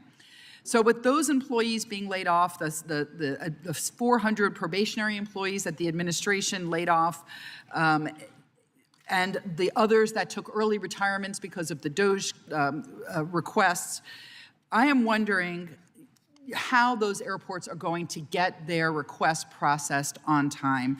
Committee Democrats have sent several oversight letters to the FAA asking about how the mass layoffs are going to affect the airport's statutory requirements with the reduced staffing, and we haven't gotten a response from the FAA. My guess is that there's nobody there to actually give us a response because they were probably laid off. So I wanted to ask Ms. Baker, with reduced staffing, how does the FAA ensure a smooth and timely response for critical safety projects like the one at the Burbank Airport? Mr. Heibeck, would you like to answer about airports? Sure, I can take the airport's questions. Thank you very much for your question, Congresswoman. We are monitoring the situation. First, I want to say any probationary employee that wanted to return to work is back at work at the FAA. Secondly, we are anybody who has voluntarily decided to take the deferred resignation program. We are watching and monitoring that closely. And where we find a need, we will work across geographic boundaries to fill that gap. About your point about the safety critical infrastructure projects, our engineers are exempt from the designated deferred resignation program. So they pretty much oversee all the construction of those. But in terms of the grant applications, of which I'm sure you received numerous grant applications all the time, the people who are helping doing the NEPA reviews, all of those processes also require personnel. That's what people in this part of government do. And there's just a lot less of them now. So there is a real concern. And all of those things are a higher priority for us. And we are prioritizing our regulatory and legislative responsibilities to the extent we need to. But I can assure you that continuing to ensure that critical safety infrastructure projects advance is our top priority. Good. I'm glad to hear it, and I hope that the staffing levels are brought up so that we can reflect that. I want to switch gears to something I don't think has been talked about, which is drones. So I represent Hollywood. I represent the Hollywood Bowl, Universal Theme Park, the Rose Bowl. These are all areas that are large public venues that have thousands of people who are in outdoor spaces. Now, there's a lot of positive use of drone technology, of course. Now, Universal and other designated entities listed in the FAA Extension Safety and Security Act from 2016 have to be able to mitigate potential safety risks posed by unauthorized drone risk. In 2024, Congress again updated the deadline for rulemaking to be 90 days after the enactment of the most recent reauthorization bill, but we still haven't seen a notice of proposed rulemaking. And our venues, our public venues, are very concerned. We have the Olympics, we have the World Cup coming, we have tens of thousands of people at our theme parks every single day, and we haven't seen the rulemaking to keep the public safe with regard to unauthorized drones. And I'm wondering if anyone can comment. So I think yesterday there was a press release from the Department of Transportation showing that those rules have continued through their review process and have proceeded to the Office of Management and Budget. So we're getting very close to releasing the NPRM for beyond visual line of sight in 2209, critical infrastructure. Good. Well, I hope that this time those rules get done, and I hope that they're very protective of the public as their #1 goal. Thank you, and I We yield are back. eager to see those out. Gentlelady yields. I now recognize Ms. King-Hines. Thank you, Mr. Chair. Good afternoon. I represent the Commonwealth of the Northern Mariana Islands, a territory in the Indo-Pacific located closer to Taipei than to Washington, D.C. Our islands are home to forward operating ports and runways that are vital to America's presence and national security posture in the Pacific. So as we review the implementation of the FAA Reauthorization Act of 2024, I want to underscore a key principle. National security is not just about force projection, it's about economic self-sufficiency in places that matter strategically. The resilience of our infrastructure directly affects the reliability of our deterrence posture. So if our ports cannot support steady civilian and commercial operations, they cannot be relied on in a time of crisis. When we fail to invest in economic sustainability for frontline jurisdictions like the CNMI, we erode readiness, weaken logistics, and leave the Indo-Pacific less stable. So investing in CNMI ports, airports, and workforce capacity is not a matter of regional equity, it's a matter of national security interests. And what I found since my time here in Congress, this is my first term, is that it's not that people don't care or they're not interested, is that there is a lack of information with regards to how some of these policies are impacting the CNMI. And so this is not really a question, but an ask to Mr. Collins to see if we could actually get a CNMI or a territory specific with regards to the implementation of the FAA Authorization Act, how the rules work towards economic development, how ports are critical to the economic development of these regions, and how the strategic value of the ports play towards the broader national security conversations. We rely on the GAO reports to make informed decisions. I was trying to find CNMI-specific or insular area-specific studies that have been done with regards to some of the manner in which the FAA Authorization Act has applied to our area. I didn't find any, and so it'd be just great to actually have something on record, given the fact that we lack a lot of data and there are very minimal conversations out there with regards to some of these rules. So we'd be happy to work with your staff and talk about a potential request around those issues. Thank you. I yield my time, Mr. Chairman.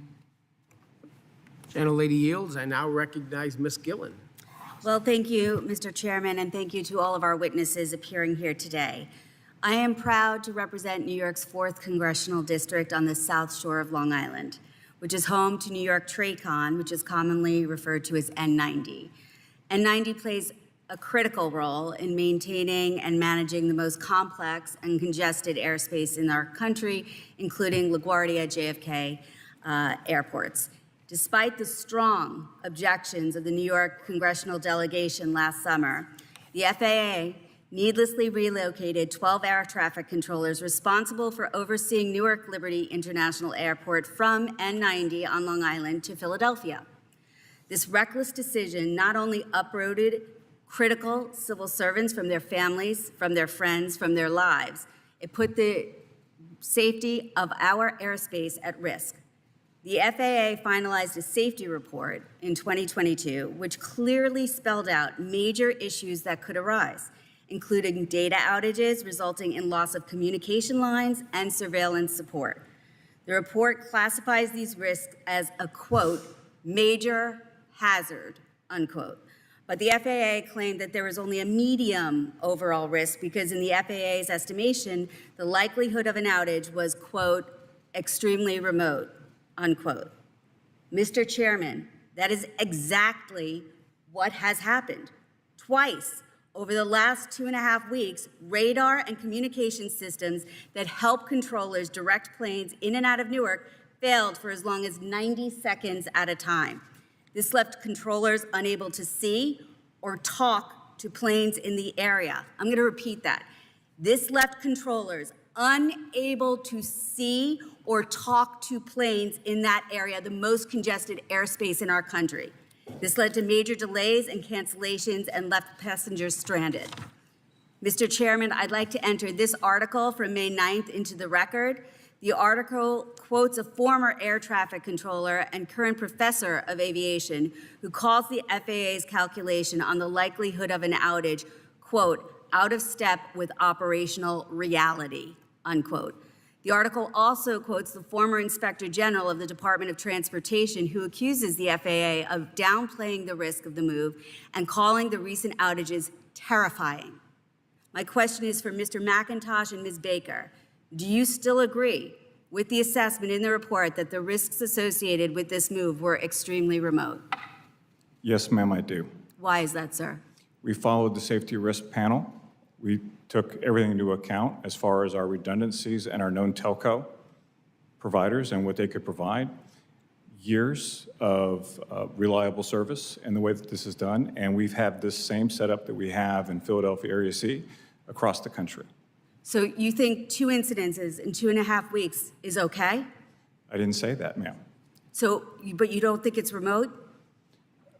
I do believe that it's remote. You do believe it's remote? Yes, ma'am. Even though it happened twice in 2.5 weeks? The 2 outages were related to the same. So once we were able to work with the telco provider who was providing the service to the FAA, and we identified exactly what occurred, we provided the necessary mitigations to prevent that from happening again. Ms. Baker, do you agree with that assessment? I agree that air traffic did a safety risk management panel, and they found what they found. Well, I think that if it happened twice in 2.5 weeks, that's not remote, sir. Knowing what you know today, would you still make that same move, Mr. McIntosh? Yes, ma'am, I would. Ms. Baker? This is air traffic. Air traffic would still make the same decision. And have you talked to union members who have said it's making their jobs extremely difficult to have to get on a phone call to talk to someone many, many miles away to talk about the airspace that they're trying to keep safe? Yes, ma'am, Josh. I went and visited Philadelphia, Area C, the very next day, as well as Secretary Duffy. We spoke with multiple controllers as well as multiple managers at Philadelphia Area C to assess exactly what was going on. And we also deployed a team of technicians and senior executives that worked with the provider as well as our support mechanism to provide that mitigation to ensure that that didn't happen again. And in this article, the air traffic controllers talked about extreme trauma that they experienced because of these outages. Are you taking any consideration of how your air traffic controllers feel with this move? Yes, ma'am. Our controllers' mental welfare is always one of our top concerns. We care about our employees. That move was necessary to ensure the vitality of New York market remained in an upward trajectory versus where it currently was and what we were forecasting it to be. Making moves like this aren't easy decisions, but we made the decision what was the best interest of the NAS and also in the best interest of the flying public. Well, are you The gentlelady's time has expired. If you want that entered into the record, Ms. Gillen, I'll do so without objection. Thank you. Mr. Wonder, you're recognized for 5 minutes. Thank you, Mr. Chairman, and thank you to all the witnesses here today. Mr. Collins, the FAA has spent, in your testimony, $14 billion on next gen since 2007, with overall costs projected to hit $35 billion by 2030. Has the GAO seen a good return on this federal investment, or is there evidence that we're spending more for less? We think implementing our open recommendations would help improve the modernization effort, in particular around program management and providing cost, schedule, and timelines for the various initiatives. So you noted in your testimony that the FAA has yet to implement 9 out of 11 GAO recommendations related to modernization and delays. Have you identified specific barriers that prevent the FAA from acting out your recommendations in a timely way? We have not identified the barriers that FAA has. What we find helpful is when Congress emphasizes the need to implement our open recommendations. Okay. Good. The Act, Mr. Collins, directs the FAA to maximize air traffic controller hiring and evaluate limiting factors. Based on your current work, what are the most significant bottlenecks that the GAO has identified in preventing the FAA from hitting its hiring targets? So that work is ongoing. That team is focused on recruiting, hiring, and training, and we hope to have that report issued in the fall. Yeah, and we've heard quite a bit about that from the other witnesses. In several areas, controller staffing, drones, airport infrastructure, you noted the FAA has initiatives underway. Is the FAA clearly identifying the performance metrics and outcomes taxpayers should expect from these initiatives? So in our prior work, identifying performance measures has come up across several of the initiatives underway. Okay, thank you. Thank you, Mr. Chairman. I yield back. The gentleman yields. I now recognize Mr. Figures for 5 minutes. Thank you, Mr. Chairman, and thank you to each of you for being public servants and also for being here today. I always say in these things, the good thing about seeing me means that you're getting close to the end most of the time. But I represent District 2 in Alabama. It's the southern third-ish of the state. And so from Mobile to Montgomery, great aviation history. Tuskegee is in my district. Obviously, the Tuskegee Airmen, the storied history there. Mobile is currently in the process of building a new international airport, which the head nods is warming to me to know that you guys know about that. But it's a huge infrastructure project, a huge investment that the area is undertaking. Can you guys, Mr. Heibeck, can you tell me the impact that tariffs that you guys are seeing have on construction projects, or particularly for terminals and airport upgrades, and how is the FAA looking at ways to mitigate potential impacts so that it doesn't make these projects unfeasible?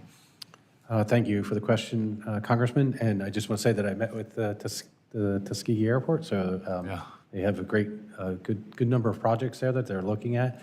Unfortunately, I'm not aware at this point of any impacts that the tariffs are having on our construction projects. Got it. And shifting over to an issue I know that we've spent a lot of time on today, but the staffing shortages in general. Ms. Baker, I'll direct this one to you. Recent staffing reductions at FAA have obviously raised concerns not only about the internal capacity, but also about the consistency of communication and oversight across the system. I think we all have the same goal at the end of the day for these systems to be as safe as they possibly can. what do you see as the biggest challenge created by this staffing shortage, just the most immediate threat created by the current staffing environment that we're seeing at the FAA? So again, the great thing about aviation safety is we've been able to protect so much of our workforce and maintain a lot of our workforce. Greatest challenges to us is something that we're actually accustomed to dealing with, which is turnover of employees, folks taking new jobs. Again, we're a resilient workforce. It's not unexpected to us, but every time we move somebody, there's a spool-up period. They're learning a new job. We remain focused on areas of risk, and that always is our priority. Got it. And coming back to this airport terminal, Mr. McIntosh in Mobile, I'm sorry, Mr. Heibeck. With the slowdown in funding streams that we're seeing and cuts and different policy shifts towards grant making, how are we ensuring that growing regional airports like Mobile, those that need to grow, that are legitimately in the process of growing, how are we making sure that they can continue to access those infrastructure funds in this current environment, those funds authorized by the reauthorization of 2024? I think there's good news there in that the Reauthorization Act, and again, thank Congress for the increase in Airport Improvement Program funding to $4 billion, but they did, the Authorization Act also included other provisions that expand funding and funding eligibility for smaller airports in the country. For example, state apportionment funding. The minimum amount of apportionment for non-hub airports went up from $1 to $1.3 million. So I think this is a step in the right direction, and that the Reauthorization Act provides a good bit of funding to the small and regional airports. And is there a lot of unobligated money in those pots that you just spoke of that has yet to reach the airports? No. We are fully executing to the law. Okay. And I stated earlier that the Airport Improvement Program for fiscal year 25 is just getting underway. We had an appropriation, but it takes a little time after that to get an apportionment. Get out the door. And did the president's funding freezes impact any of that money? We just recently announced $790 million in grant funding under IIJA, and also as projects under the airport terminal program are ready to go under grant. We're doing one final review of those before we're rolling those grants out. And in addition, like I said, AIP will start moving very shortly. Yeah. Well, I appreciate it and appreciate you guys' time. Mr. Chairman, I yield back. Gentleman yields, and I will recognize Mr. Weed for 5 minutes. Well, thank you all for being here. It's great to see you. First question for Mr. Heibeck and Mr. McIntosh, either one or both. As we discuss modernization efforts of the national airspace system more broadly, it's important to me to ensure that smaller airports, like in my district, we've got two great airports in northeastern Wisconsin, in Green Bay and Appleton, to make sure that they're not left behind. It's these airports that don't have, as you know, the 24/7 ATC staffing that rely the most on critical automated systems like AWOS and ASOS, weather reporting, to ensure that operations can be carried out safely at all hours. With this in mind, is the FAA committed to ensuring that smaller airports like ours that rely on these systems the most are prioritized in any system modernization efforts moving forward? Yes, I would go back again and just repeat that the Reauthorization Act has made certain changes to formulas and funding streams, as well as set up new programs geared towards smaller airports. There's a secondary runway pilot program instituted by the Authorization Act, as well as a small airport letter of intent program geared to, usually that was reserved for larger airports. So yes, under the great leadership of Congress and setting forward these provisions, we will execute to that law. And so yes, we will support modernization of small airports. Great. All right, so Ms. Baker, as I'm sure you will agree, safety is the primary concern for all FAA requirements, especially those relating to aircraft manufacturing. In some cases, the FAA and foreign regulators have different safety standards or approaches to the certification process, including high-risk flight testing and fire protection standards. Last year's FAA Reauth, specifically sections 311 and 313 instructed the agency to focus on harmonizing these regulatory standards internationally. Can you provide an update on where the FAA is at in this process? We have ongoing conversations with our international partners. We have several regularly meeting work groups. We have our Certification Oversight Board. We have our Bilateral Oversight Board with EASA. So we are always working on issues of harmonization. Around improving the type certification process, we have made an arrangement with MITRE to do a study for us on how to make the type certification process more efficient. And we're also taking a look at the using flight test or using analysis, i.e. digital twins, something along those lines, in lieu of high-risk flight tests. So we're executing against all of those provisions. Okay. Thank you. Additionally, the reauthorization focused on the importance of sufficient resources and training for FAA's certification workforce. Can you tell the committee what efforts have been undertaken to bolster certification personnel and their critical safety oversight responsibilities? Absolutely. So our certification personnel are exempt from any kind of hiring freeze, so we continue to hire engineers to the workforce.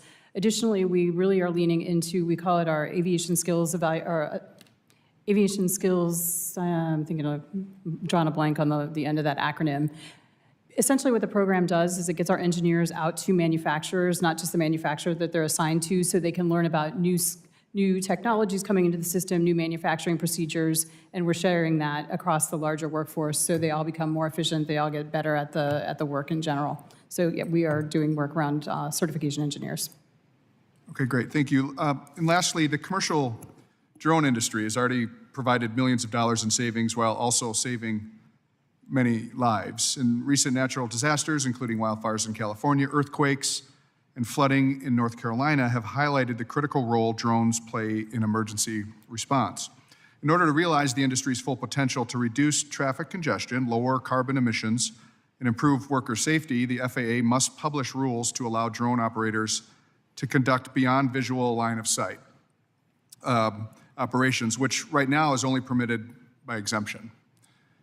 Section 930 of the FAA Reauth Act of 2024 directed the FAA to publish a draft of the visual line of sight rule within 4 months of enactment. And that was on September 16th of 24, and finalize the rule within 16 months. A proposed rule was prepared last year, but was stalled at the OMB's Office of Information and Regulatory Affairs. So in February, the proposed rule was resubmitted for executive level review. Do you have any insights into the timeline for this rule and when you think it'll likely be published? No one wants this rule out more than I do. And it did make another step yesterday. It is now back with the Office of Management and Budget, so it is continuing its review. It is very close to, it goes through that next stage of review, then it can be published as an NPRM. It's back with so what would OIRA. be the hang-up? Like what's causing the delay? We've got some interagency feedback that we needed to address at the previous OIRA review, and got some feedback to incorporate. It's making the rule better, and now it's moved back along. Okay. Well, thank you all. I yield back. Gentleman yields. I now recognize Mr. DeSaulnier for 5 minutes. Thank you, Mr. Chairman. I want to thank the witnesses for being here. It's exciting and feel a good sense, I think the whole committee does, and I will say personally, just for having been involved in this bipartisan effort to reauthorize what was long overdue, and the infusion of money that the FAA asked for, and the comments now from the Secretary and the administration to add to that. But on the other side, it's hard to change a culture. I've said this before, there's this institutional deviation when it comes to aviation, where we recognize that there's risk and there's been not the proper investment, but it's sort of acceptable. So one of the real challenges I sense is the level of urgency. While you have to be methodical and you have to be thoughtful, there still is, we're in a race against time. We have been for some time, that all those near misses were warning signs of a system that needed this investment. So just say that as an overall observation, and if any of you have any comments, I'd be pleased beyond my specific questions. Mr. McIntosh, last week, Ranking Member Larson and I were in the SFO tower.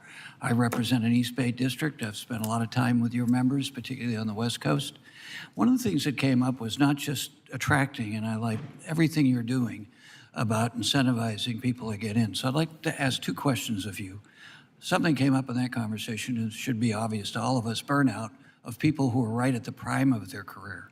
So a lot of what the conversation there was retention, that people are leaving early or they're not working at close to what their full attentive trained capacity is because of the burdens right now while we wait for this infusion. And the second part of the question is, how do we go upstream? We know that as you said in your background, that the military was a perfect training for you, for pilots.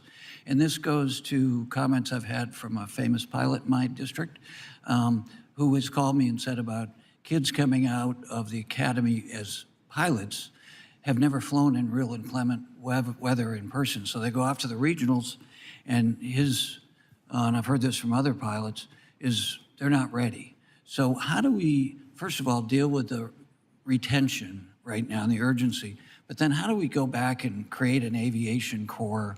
I'm thinking of some of the things we've done with unions to do academies in high school so they get credits and get out. So both at the retention and then a sustainable, realistic process to attract and retain young people into the field. First on retention. Thank you for the question. A lot to chew on there. So when I take a look at the recruitment and the retention, they're directly related. As a controller, I will tell you the biggest thing that was burnout for me was when we were short-staffed.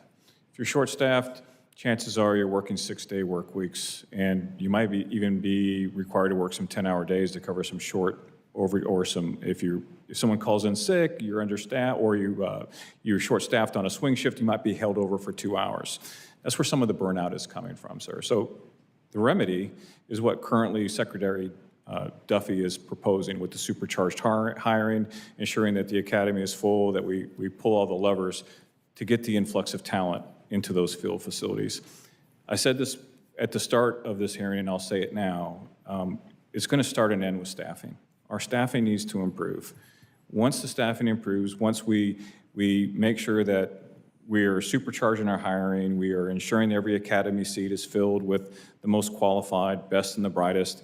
We're offering the incentives through Secretary Duffy's leadership on the 30% increase or the 30% increase in pay for our academy candidates, as well as the 20% retention bonus. That's going to help keep people longer to train this pipeline that we're having.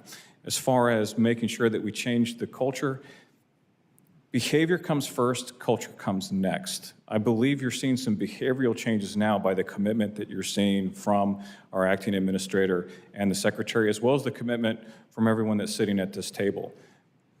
We are here because we believe in the process. We believe in safety, and we believe in making sure that our employees believe in us because we believe in them. Mr. McIntosh, I'm going to interrupt you just because the other thing is they don't get compensated enough in high-cost areas. We've never caught up to this, but that's where most of the traffic is. Could you comment briefly on this? People can't afford to live in San Francisco or New York or Boston. So I spoke about some of the recruiting efforts. One of the things that we have looked at is, and it is being deployed now, is incentives for hard-to-staff facilities. And there's also some pay differentials for some of those higher cost living. So I know that that's being reviewed as well. As far as San Francisco, I think another thing we'll see from the benefit is we've just implemented the new staffing as an interim measure, a new staffing model or a staffing number with the collaborative resource work group. That's going to bump our numbers up as we wait for the Transportation Research Board to come back with their new staffing model recommendations. So that's going to help give us more controllers in some of these facilities, and that will help with some of that burnout as well. Thank you. I yield back. Mr. Kiley, you're recognized for 5 minutes. Thank you, Mr. Chair. Thank you to all the witnesses for your testimony today. I think it's important when we have these hearings to focus certainly on the pressing needs of the present, as we've been doing today, addressing the disruptions we've seen among in the commercial airline space, as well as the urgent staffing needs when it comes to the FAA and air traffic controllers. But I think it's also important to keep an eye on the future of transportation, and indeed the FAA reauthorization bill did that with several measures assuring that the FAA will be well positioned for new and emerging technologies. So I wanted to briefly discuss those issues, and to pick one of those specifically is air taxis. I think that for a lot of Americans, this still seems pretty futuristic, but the reality is there are a number of companies that are pretty much ready for prime time. I think the entire sort of viability of the 2028 Olympics in LA might rest on having a good fleet of air taxis available. So, and I'll direct this to whoever would like to take it. What should we expect when it comes to air taxis? When will they start to be used? How prevalent will their use be? What kinds of uses do we expect to see? And importantly, how safe will they be? Will it be, will the safety level be more comparable to riding in a commercial airliner or driving a car? So I'll go ahead and start with that. The Aviation Safety Organization is responsible for the integration of advanced air mobility. We see lots of different uses. We see cargo, short-haul cargo. We see potential, as you described, air taxis, maybe short-term movement to and from airports, amongst urban areas. Those are all models that companies seem to be coming up with. The first step is a certified aircraft. We would certify to the same equivalent level of safety that we would certify another small aircraft, so small aircraft for commercial use. That's essentially the standard we're certifying to. We're in the middle of ongoing certification, so there are companies going through that process right now in various stages of testing and proving that their vehicles meet those minimum safety standards. Additionally, we have a regulatory set out there to transition the new pilots. The early models of advanced air mobility will be piloted, so we have this rule set that will allow for transition from currently experienced pilots into this new category of aircraft-powered lift. We have this regulatory set that will also set up the operating standards around them. So for example, current rules talked about fuel standards. If these vehicles are electrically powered, what is the equivalent level of power reserve? So we have that rule set in place. Additionally, we have work across with my fellow colleagues on what's necessary to integrate AAM. I always like to say, because they have to land somewhere, we are preparing for AAM. We have updated our engineering brief it's called EB105A, provides the standard for vertiports. It's an existing standard, a design standard. Reauthorization also requires us to update our heliport advisory circular and a vertiport advisory circular to provide a performance-based standard. We're going to be going through testing as we get conforming aircraft coming to be presented for certification to aviation safety. We'll be collecting data from that to inform those advisory circulars and get those set up. Any other thoughts on this? You mentioned, Ms. Baker, that initially they're going to be piloted. So does that suggest that ultimately the vision here is autonomy, much as we're starting to see for cars? I think that that's a business model that's out there. I think that's a good question for manufacturers. There are certainly some manufacturers that definitely have the eye on autonomy, but I think we'll see that eventually. Are we envisioning within, let's say the medium term, 5 to 10 years, maybe a little longer, that these, air taxis will be in common use, or will sort of just be for, kind of specialized purposes in big cities, maybe between major cities? I think the market will sort of bear that out. When I first started in DC in 2006, we were talking about very light jets, and the phrase that we had in the building was very light jets were going to darken the skies, and that didn't necessarily play out. So we are ready to enable the AAM business model, and I'm eager to see where it goes. Well, I think it's a very exciting set of possibilities from this technology and others that really could revolutionize the movement of goods and people in a way that improves all of our lives. But of course, in order to usher that future into being, it's essential that we have safety so that people trust in these new modes of transport. So thank you for the work you're doing. I yield back.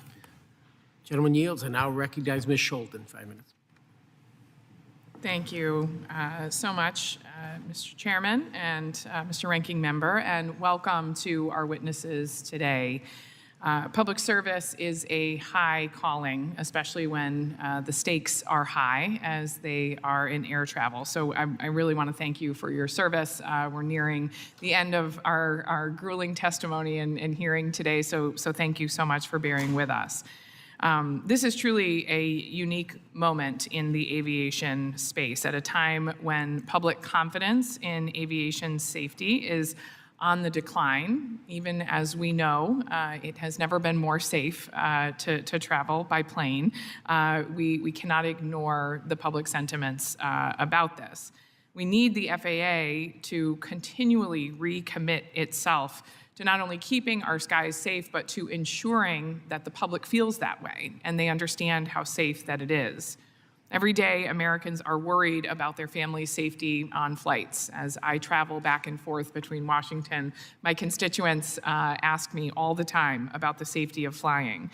On top of that, the administration has our president is accepting a luxury aircraft from a foreign country. On top of that, the administration has reportedly targeted FAA employees who are integral to FAA safety in the name of efficiency. This is unacceptable. I stand ready to work with my colleagues and the DOT to regain the public trust. This starts with the swift implementation of the 2024 FAA reauthorization. I am a strong supporter of aviation infrastructure modernization, including the replacement of an aging air traffic control tower in my district at the Gerald R. Ford International Airport. I hope my colleagues will indulge me. They perhaps, next to Coos Bay, they've heard more about the Gerald Ford aging tower than almost anything else. What can I say? We're champions for our district. However, the FAA has failed to meet the statutory deadline and has yet to submit a report to Congress on language that I championed and was passed into law through the FAA process last year. Mr. McIntosh, can you please share a status update on the FAA's obligations under Section 624 of the recent reauthorization, as well as describe why the FAA is delayed in submitting this report? Thank you for the question, and also thank you for the affirmation that it is safe to fly. It is.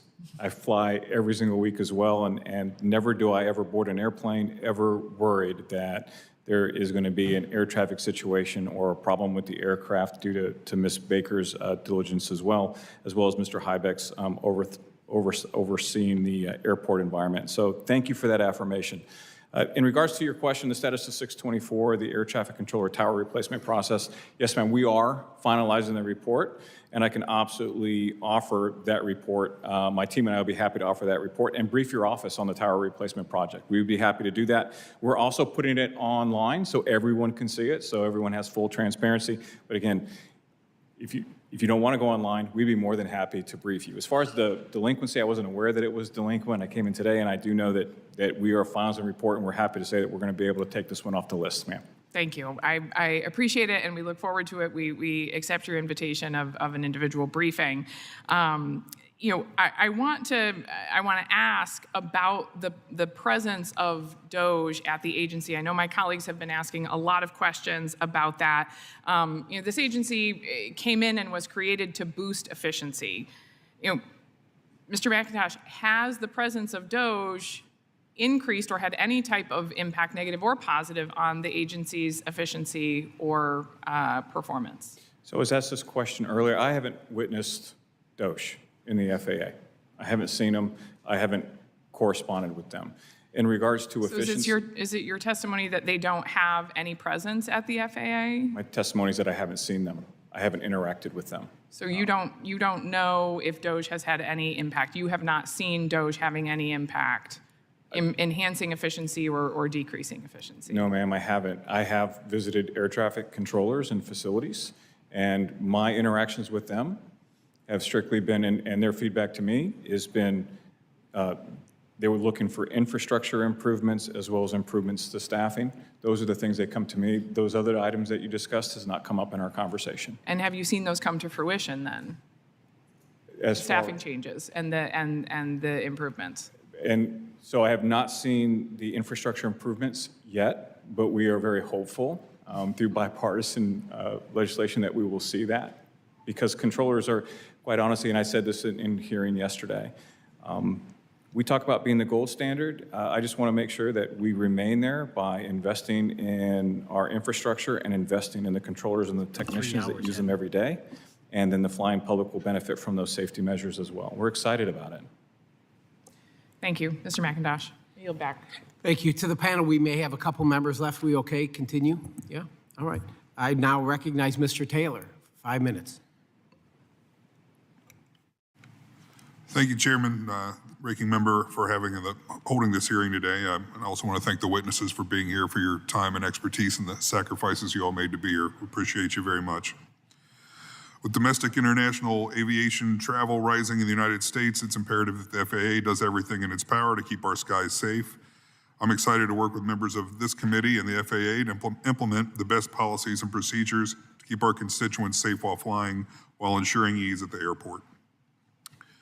In my district, I represent one of the fastest growing airports in the state. It's the Claremont County Airport. As Southern Ohio continues to attract new businesses and families to Claremont County, airport traffic has grown each year, hosting more than 36,000 takeoffs and landings in 2024. As the Claremont County Airport attracts more visitors and travelers, it's vital to ensure the safety of those traveling through Southern Ohio. Mr. Heibeck, what, if any, special steps does the FAA take with smaller airports that are growing quickly to ensure that they have the infrastructure, technology, and resources to safeguard passenger safety? Yes. Well, I would say that under our airport improvement program, in our discretionary funding program, when you say with respect to safety, that has some of the highest priority ratings that we give. And it's a very structured process. For example, I always say if you are at the center of the runway and you move out, you can expect the priority to go down. So as you get to terminals, it's lower. So with respect to any airport, regardless of its size, if it's competing for discretionary funding for us, the higher priority safety projects, regardless of size, will score better than lower priority, like as you move out from the runway to the lower priority projects. Okay, thank you. Airports across the country rely on the airport improvement program to help improve safety and efficiency. Funding from this program allows airports to build new runways, ramps, taxiways, and make needed repairs on existing infrastructure. However, many of the airports in my district fall into the non-primary entitlement and can only receive up to $150,000, far less than larger airports.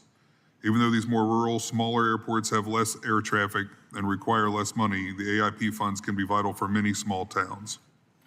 Mr. Heibeck, from your experience, can you just talk more about how important AIP funds are to helping small airports and what we can do in Congress to maybe improve this program? Yes, and I believe you've taken an important first step in that in some of the formula changes you've made in the Reauthorization Act. The state apportionment funding has had a significant shift upwards, and that's used by states to reach the smaller airports. And so that's a great step there. Just again, on the safety side, that will always rank higher than other projects, regardless of airport size, when it comes to the discretionary pool. Thank you. Quick one, whoever wants to take this one can take it. Maybe we can get a couple people's input on it. No one should be afraid of flying in the United States. The tragedy that occurred at the DC airport in January is heartbreaking, and my heart goes out to the friends and families and loved ones who lost someone in that terrible crash. What actions has the FAA taken following American Eagle Flight 5342 to ensure tragedies like that never occur again? I'll take that, and thank you for the question. And again, it is safe to fly. We took immediate action after the accident occurred. Secretary Duffy met with Acting Administrator Rochelle, and we implemented changes right away. We put in a corridor that prohibited mixed use traffic, meaning helicopters could not interact with fixed wing aircraft. We also made sure that ADS-B out that mandate was adhered to, and we updated our orders to reflect that. We also restricted the use of visual separation within the immediate vicinity of DCA. We increased our controller staffing at DCA, as well as our supervisor presence. And I think to get to where your question is, Mr. Taylor, we took those lessons learned on helicopters and mixed traffic with commercial traffic, and we applied those to other cities that had very similar helicopter route patterns. And those lessons learned, we went out to those 10 cities, and we started looking at commonalities. Was there safety drift there as well? If you had a helicopter or chartered helicopter route and it was close proximity to an airport like Las Vegas, we implemented vertical and lateral confines, making sure helicopters stayed within points and we had separation or safe separation between arriving and departing aircraft. We are working with our labor partners to make sure training is robust and that we learn from an incident like this to make sure that the NAS safety margins even improve from where they are now. Thank you, sir, and thank you to all of you. And Chairman, I yield back. Thank you. Ms. Hoyle, you're recognized for 5 minutes. Thank you, Mr. Chair.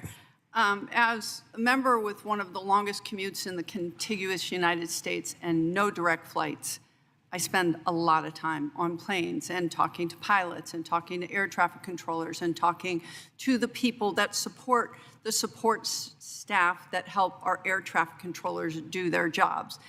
And right now, they feel they're under incredible stress because a number of them got fired. I do appreciate, and I told Secretary Duffy, I appreciated him standing up to Mr. Musk saying you can't fire the air traffic controllers. However, a number of them took the deferred retirement. A number of them are being recruited by other countries where they feel they're going to be valued. And the support staff that support the air traffic controllers in doing their jobs and fixing the equipment and whatnot did get fired. So then all of a sudden they were called back to work on social media. That is not how we should treat employees. If you don't treat your employees well, why would they want to work here? They have other options. So fundamentally, you don't rebuild trust by treating people like they're disposable. Now, when I talked to Secretary Duffy, I said, what's your top priority? And he said, fixing the air traffic control system. And I said, I will work with you and anybody here on making sure that happens. It's important that we have safe air traffic control and people feel safe flying. But I did say, with the caveat that I do not believe that this should be privatized. This is a government function. We do not outsource our safety and national security to a private entity. So fundamentally, we do need to commit to real investments. And I did hear one of my colleagues talking about recruiting, training, and retaining staff. It is not DEI, right? It is not woke to say that we should treat people well who show up to do their job and are highly qualified, regardless of where they come from, their gender, what race they are, and that's critical that they feel valued. Now, what I'll say is that, you know, we have a crisis, and we've talked about air traffic control towers. In Oregon, we have the Hillsborough Tower that's so old that they can't even put in a tower simulation system because there's literally nowhere to put it. The FAA reauthorization says every tower should have one by 2028, but that promise doesn't mean the facilities can handle the equipment. So basic gear like headsets to talk to pilots, those are failing. Backups, you know, barely work. We've got controllers working 6 days a week, 10-hour shifts, and we're short 3,600 certified controllers. So my question is, I think lots of people have asked about, you know, how are we going to get our air traffic control towers up to speed? But secondly, what specifically are you doing to make sure that the people that are coming to work at the FAA feel like they're valued and that their job is going to be there tomorrow? Thank you for the opportunity to let me to respond. Every day, I have conversations with my team, and they know exactly how valuable they are. I'm a career employee. I've got 25 years in the FAA, and I've got 4 years in the military. They know how much they're valued. In my conversations with Secretary Duffy and Acting Administrator Rocheleau, they tell me the very same thing. Everything that we've talked about has been the significance and the importance of individuals coming in and doing their jobs and keeping the skies safe. Controllers and technicians were never part of the deferred DRP. They're exempt. They were not fired. They were not part of that conversation. When we talk with our teams, they understand their significance in ensuring that they support the air traffic organization in being successful of their mission of keeping people safe. We don't have a job. We have a profession. It's a profession we take very seriously, and it's a profession that we all take great pride in delivering to the United States and the people that fly the skies. I will in just the time I have left, although those two positions were not, were exempt from the deferred resignation, there were resignations. There are air traffic controllers that are being recruited by other countries where they feel like it will be less stressful, they will be more valued, they will have what they need, and the support staff who support the mechanics and the air traffic controllers, they were let go or pushed to leave because, again, I don't know how we replace them, but it is, I want to support you in doing your job in keeping your employees, and I want to support Secretary Duffy doing his job, provided we understand that this is a critical government function and we can't have 20-year-olds come in and just break it all apart, because that puts all of us in danger. So again, thank you for your work today.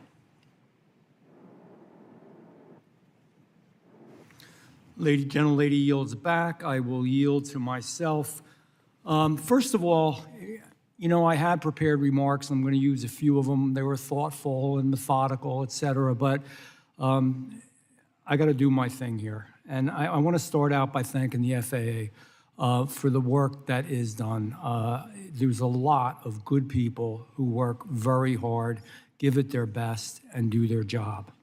I have 1,600 of them at the tech center in my district alone, but there are a lot more than that throughout the country. I want to thank Secretary Duffy. Maybe I didn't hear it because I've been in and out, but for the work that he's doing, man, talk about a tough job. Guy comes in first 100 days, and all of this is thrown on his lap, and he's dealing with it, and he's focused, and he's fired up, and the acting administrator as well. They're doing a job. I want to talk about, this is a tough week for New Jersey, to be honest with you. It's been a little tough few weeks for New Jersey between what happened in Newark at the detention center at the Delaney Center, which I'm chairing my own committee meeting on that. We're not going to bring that up here. And then Newark Airport. It proves a point, and it's not the employees, but it proves a point. We transferred air traffic control from New York City to Philadelphia. And this was under the Biden-Buttigieg administration. Let's be clear that we did this. We did that knowing that we had corroded copper wire, that we didn't have a STAR system in Philadelphia, that we were short of air traffic controllers there, that the main runway in Newark was being worked on, the main runway of 2 main runways there and redone. We did that, again, in the past administration when there was bad technology all around. You know, I had the opportunity a couple times at the Atlantic City International Airport to actually look at their air traffic controllers. And these folks in the last administration, they were using floppy disks. They couldn't even get them at the way that supplies are normally gotten. They got to go to like discount stores somewhere for people that have aged technology that nobody's using anymore. That's not your fault. I'm not blaming you for that. And what were we worried about? I'm sorry, I'm going to be the one to say it. We worried about in the last administration, man, I didn't hear a lot of talk about improving infrastructure, about America being #1 in the world as far as infrastructure. You know what I heard about? I heard about, and yeah, there was DEI. I heard about what pronouns do we use? I heard we had to change the name of the cockpit.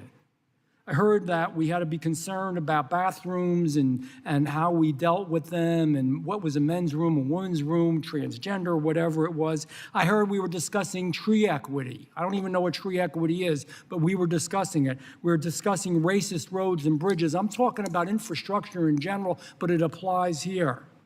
What we should be worried about, what you all are worried about, is national security, public safety, and making America #1 in the air again.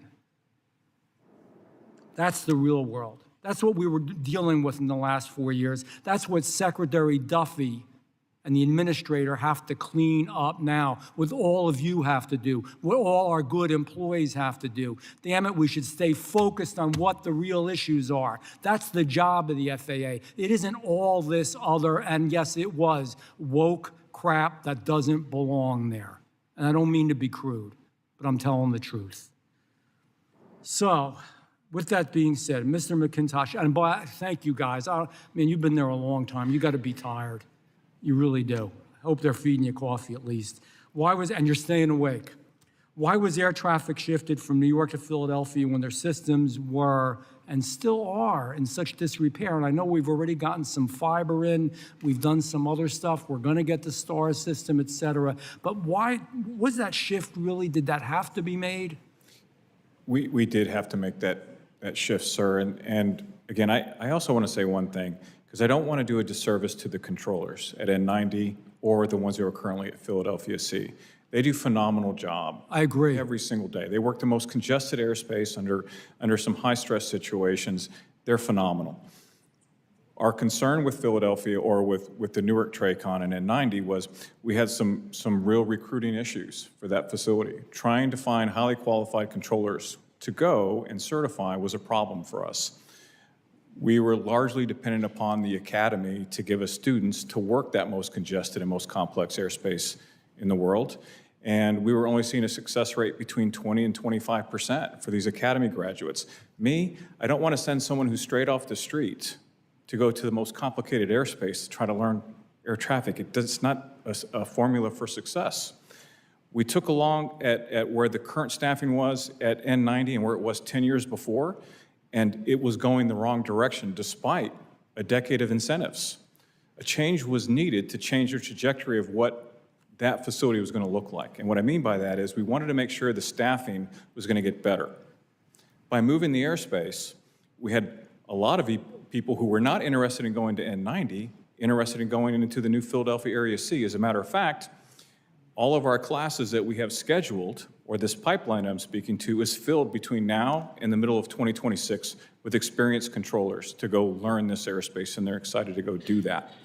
That's the reason why we moved the airspace, was to make sure that we actually had future growth and a pipeline for this new area. As far as the infrastructure and what you're seeing at Philadelphia Area C right now, I think this speaks to the current condition of our infrastructure. You're seeing it take its progression, and now it's starting to show cracks. We're starting to see our redundant systems that were always reliable before starting to fail. And we need to start putting in some of the new infrastructure requests that Secretary Duffy is speaking to, as far as the new fiber lines, as far as a dedicated STARS line to Philadelphia Area C, ensuring that the frequencies work and that the controllers there have the best equipment available. So I do believe we take a look at the current infrastructure and where it's cracking, and we improve it to where it is now. But to answer your question, yes, I do believe that airspace move was required. I received a very tough question, which was, would you, knowing what you know now, would you have moved the airspace back last summer? And my answer was yes. And the reason why it was yes was because sometimes the right decision is hard, but you have to stand by those hard decisions, knowing that it was the right call. I thank you, Mr. McIntosh, and I got to tell you, we are now, in this administration, going to focus money towards recruitment, towards incentivizing people to come in, towards infrastructure, and doing the job that needs to be done. With that, I will yield to Ms. Titus, the gentlelady from Nevada.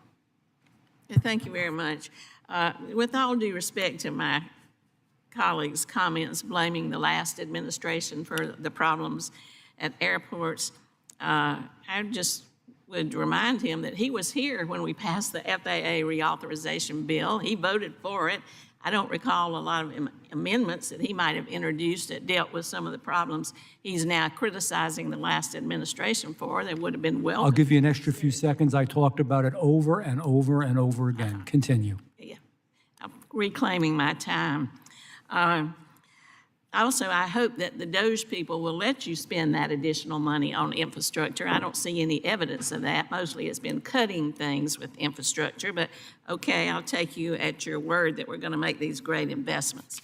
Now, I would ask you, Mr. McIntosh, one of the things I had in the FAA reauthorization bill was to call on the National Academies of Transportation Research Board to look at the way we analyze the need for air traffic controllers. They were to do a report that maybe we rethink the formula. That was to be due in December. We haven't seen that. Can you tell us what the holdup is or when we might be able to have that as a guide for how we move down the path to getting more air traffic controllers? Yes, ma'am, you are correct.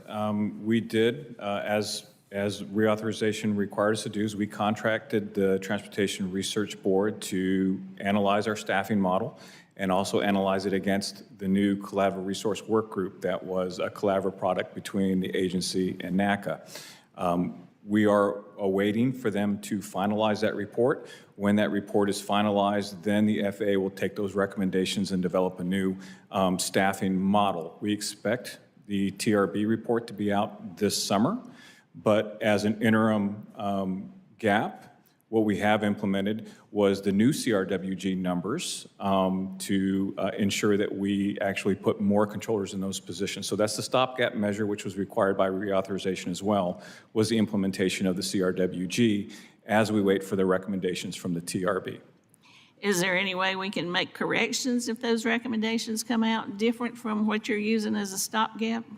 My understanding is from the TRB recommendations, the FAA will take those recommendations and make that to be a new staffing model. Okay, thank you. Well, I think that would be helpful as if we're going to make all these improvements, invest all this money, let's do it the right way. So down the road, 10 years from now, we won't be back in this same difficulty that we're in now behind the 8 ball. Ms. Baker, I'd like to ask you about your faith in the National Transportation Safety Board. This was created in 1967 as an independent body. It's investigated more than 153,000 accidents, issued more than 15,500 safety recommendations. Now we have the news that Alvin Brown, the vice chair, has been dismissed. He was sworn in April 2024. He's supposed to run his term through 2026. This isn't the first time a member's been removed. This is the first time a member's been removed. We see it happening at the FTC. We see it happening at the National Labor Relations Board. These independent agencies seem to no longer be independent. Do you have faith that they can investigate all these accidents that are occurring thoroughly and independently? The NTSB has many, many career investigators, just like the FAA has many, many career employees. I have no reason not to have faith in the NTSB.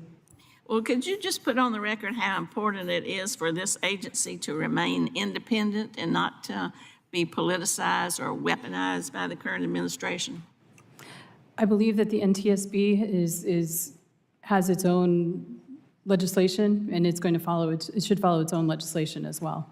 Well, the legislation was that they weren't to be dismissed, and that's not happening, so I don't think you can count that as a guarantee. I understand your concern. Okay, thank you. I'll yield back.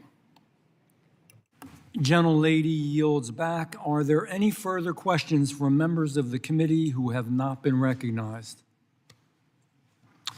Seeing none, that concludes our hearing for today. I would like to thank each of the witnesses for your testimony and for just holding out for a very, very long hearing. We appreciate you. And the committee stands adjourned.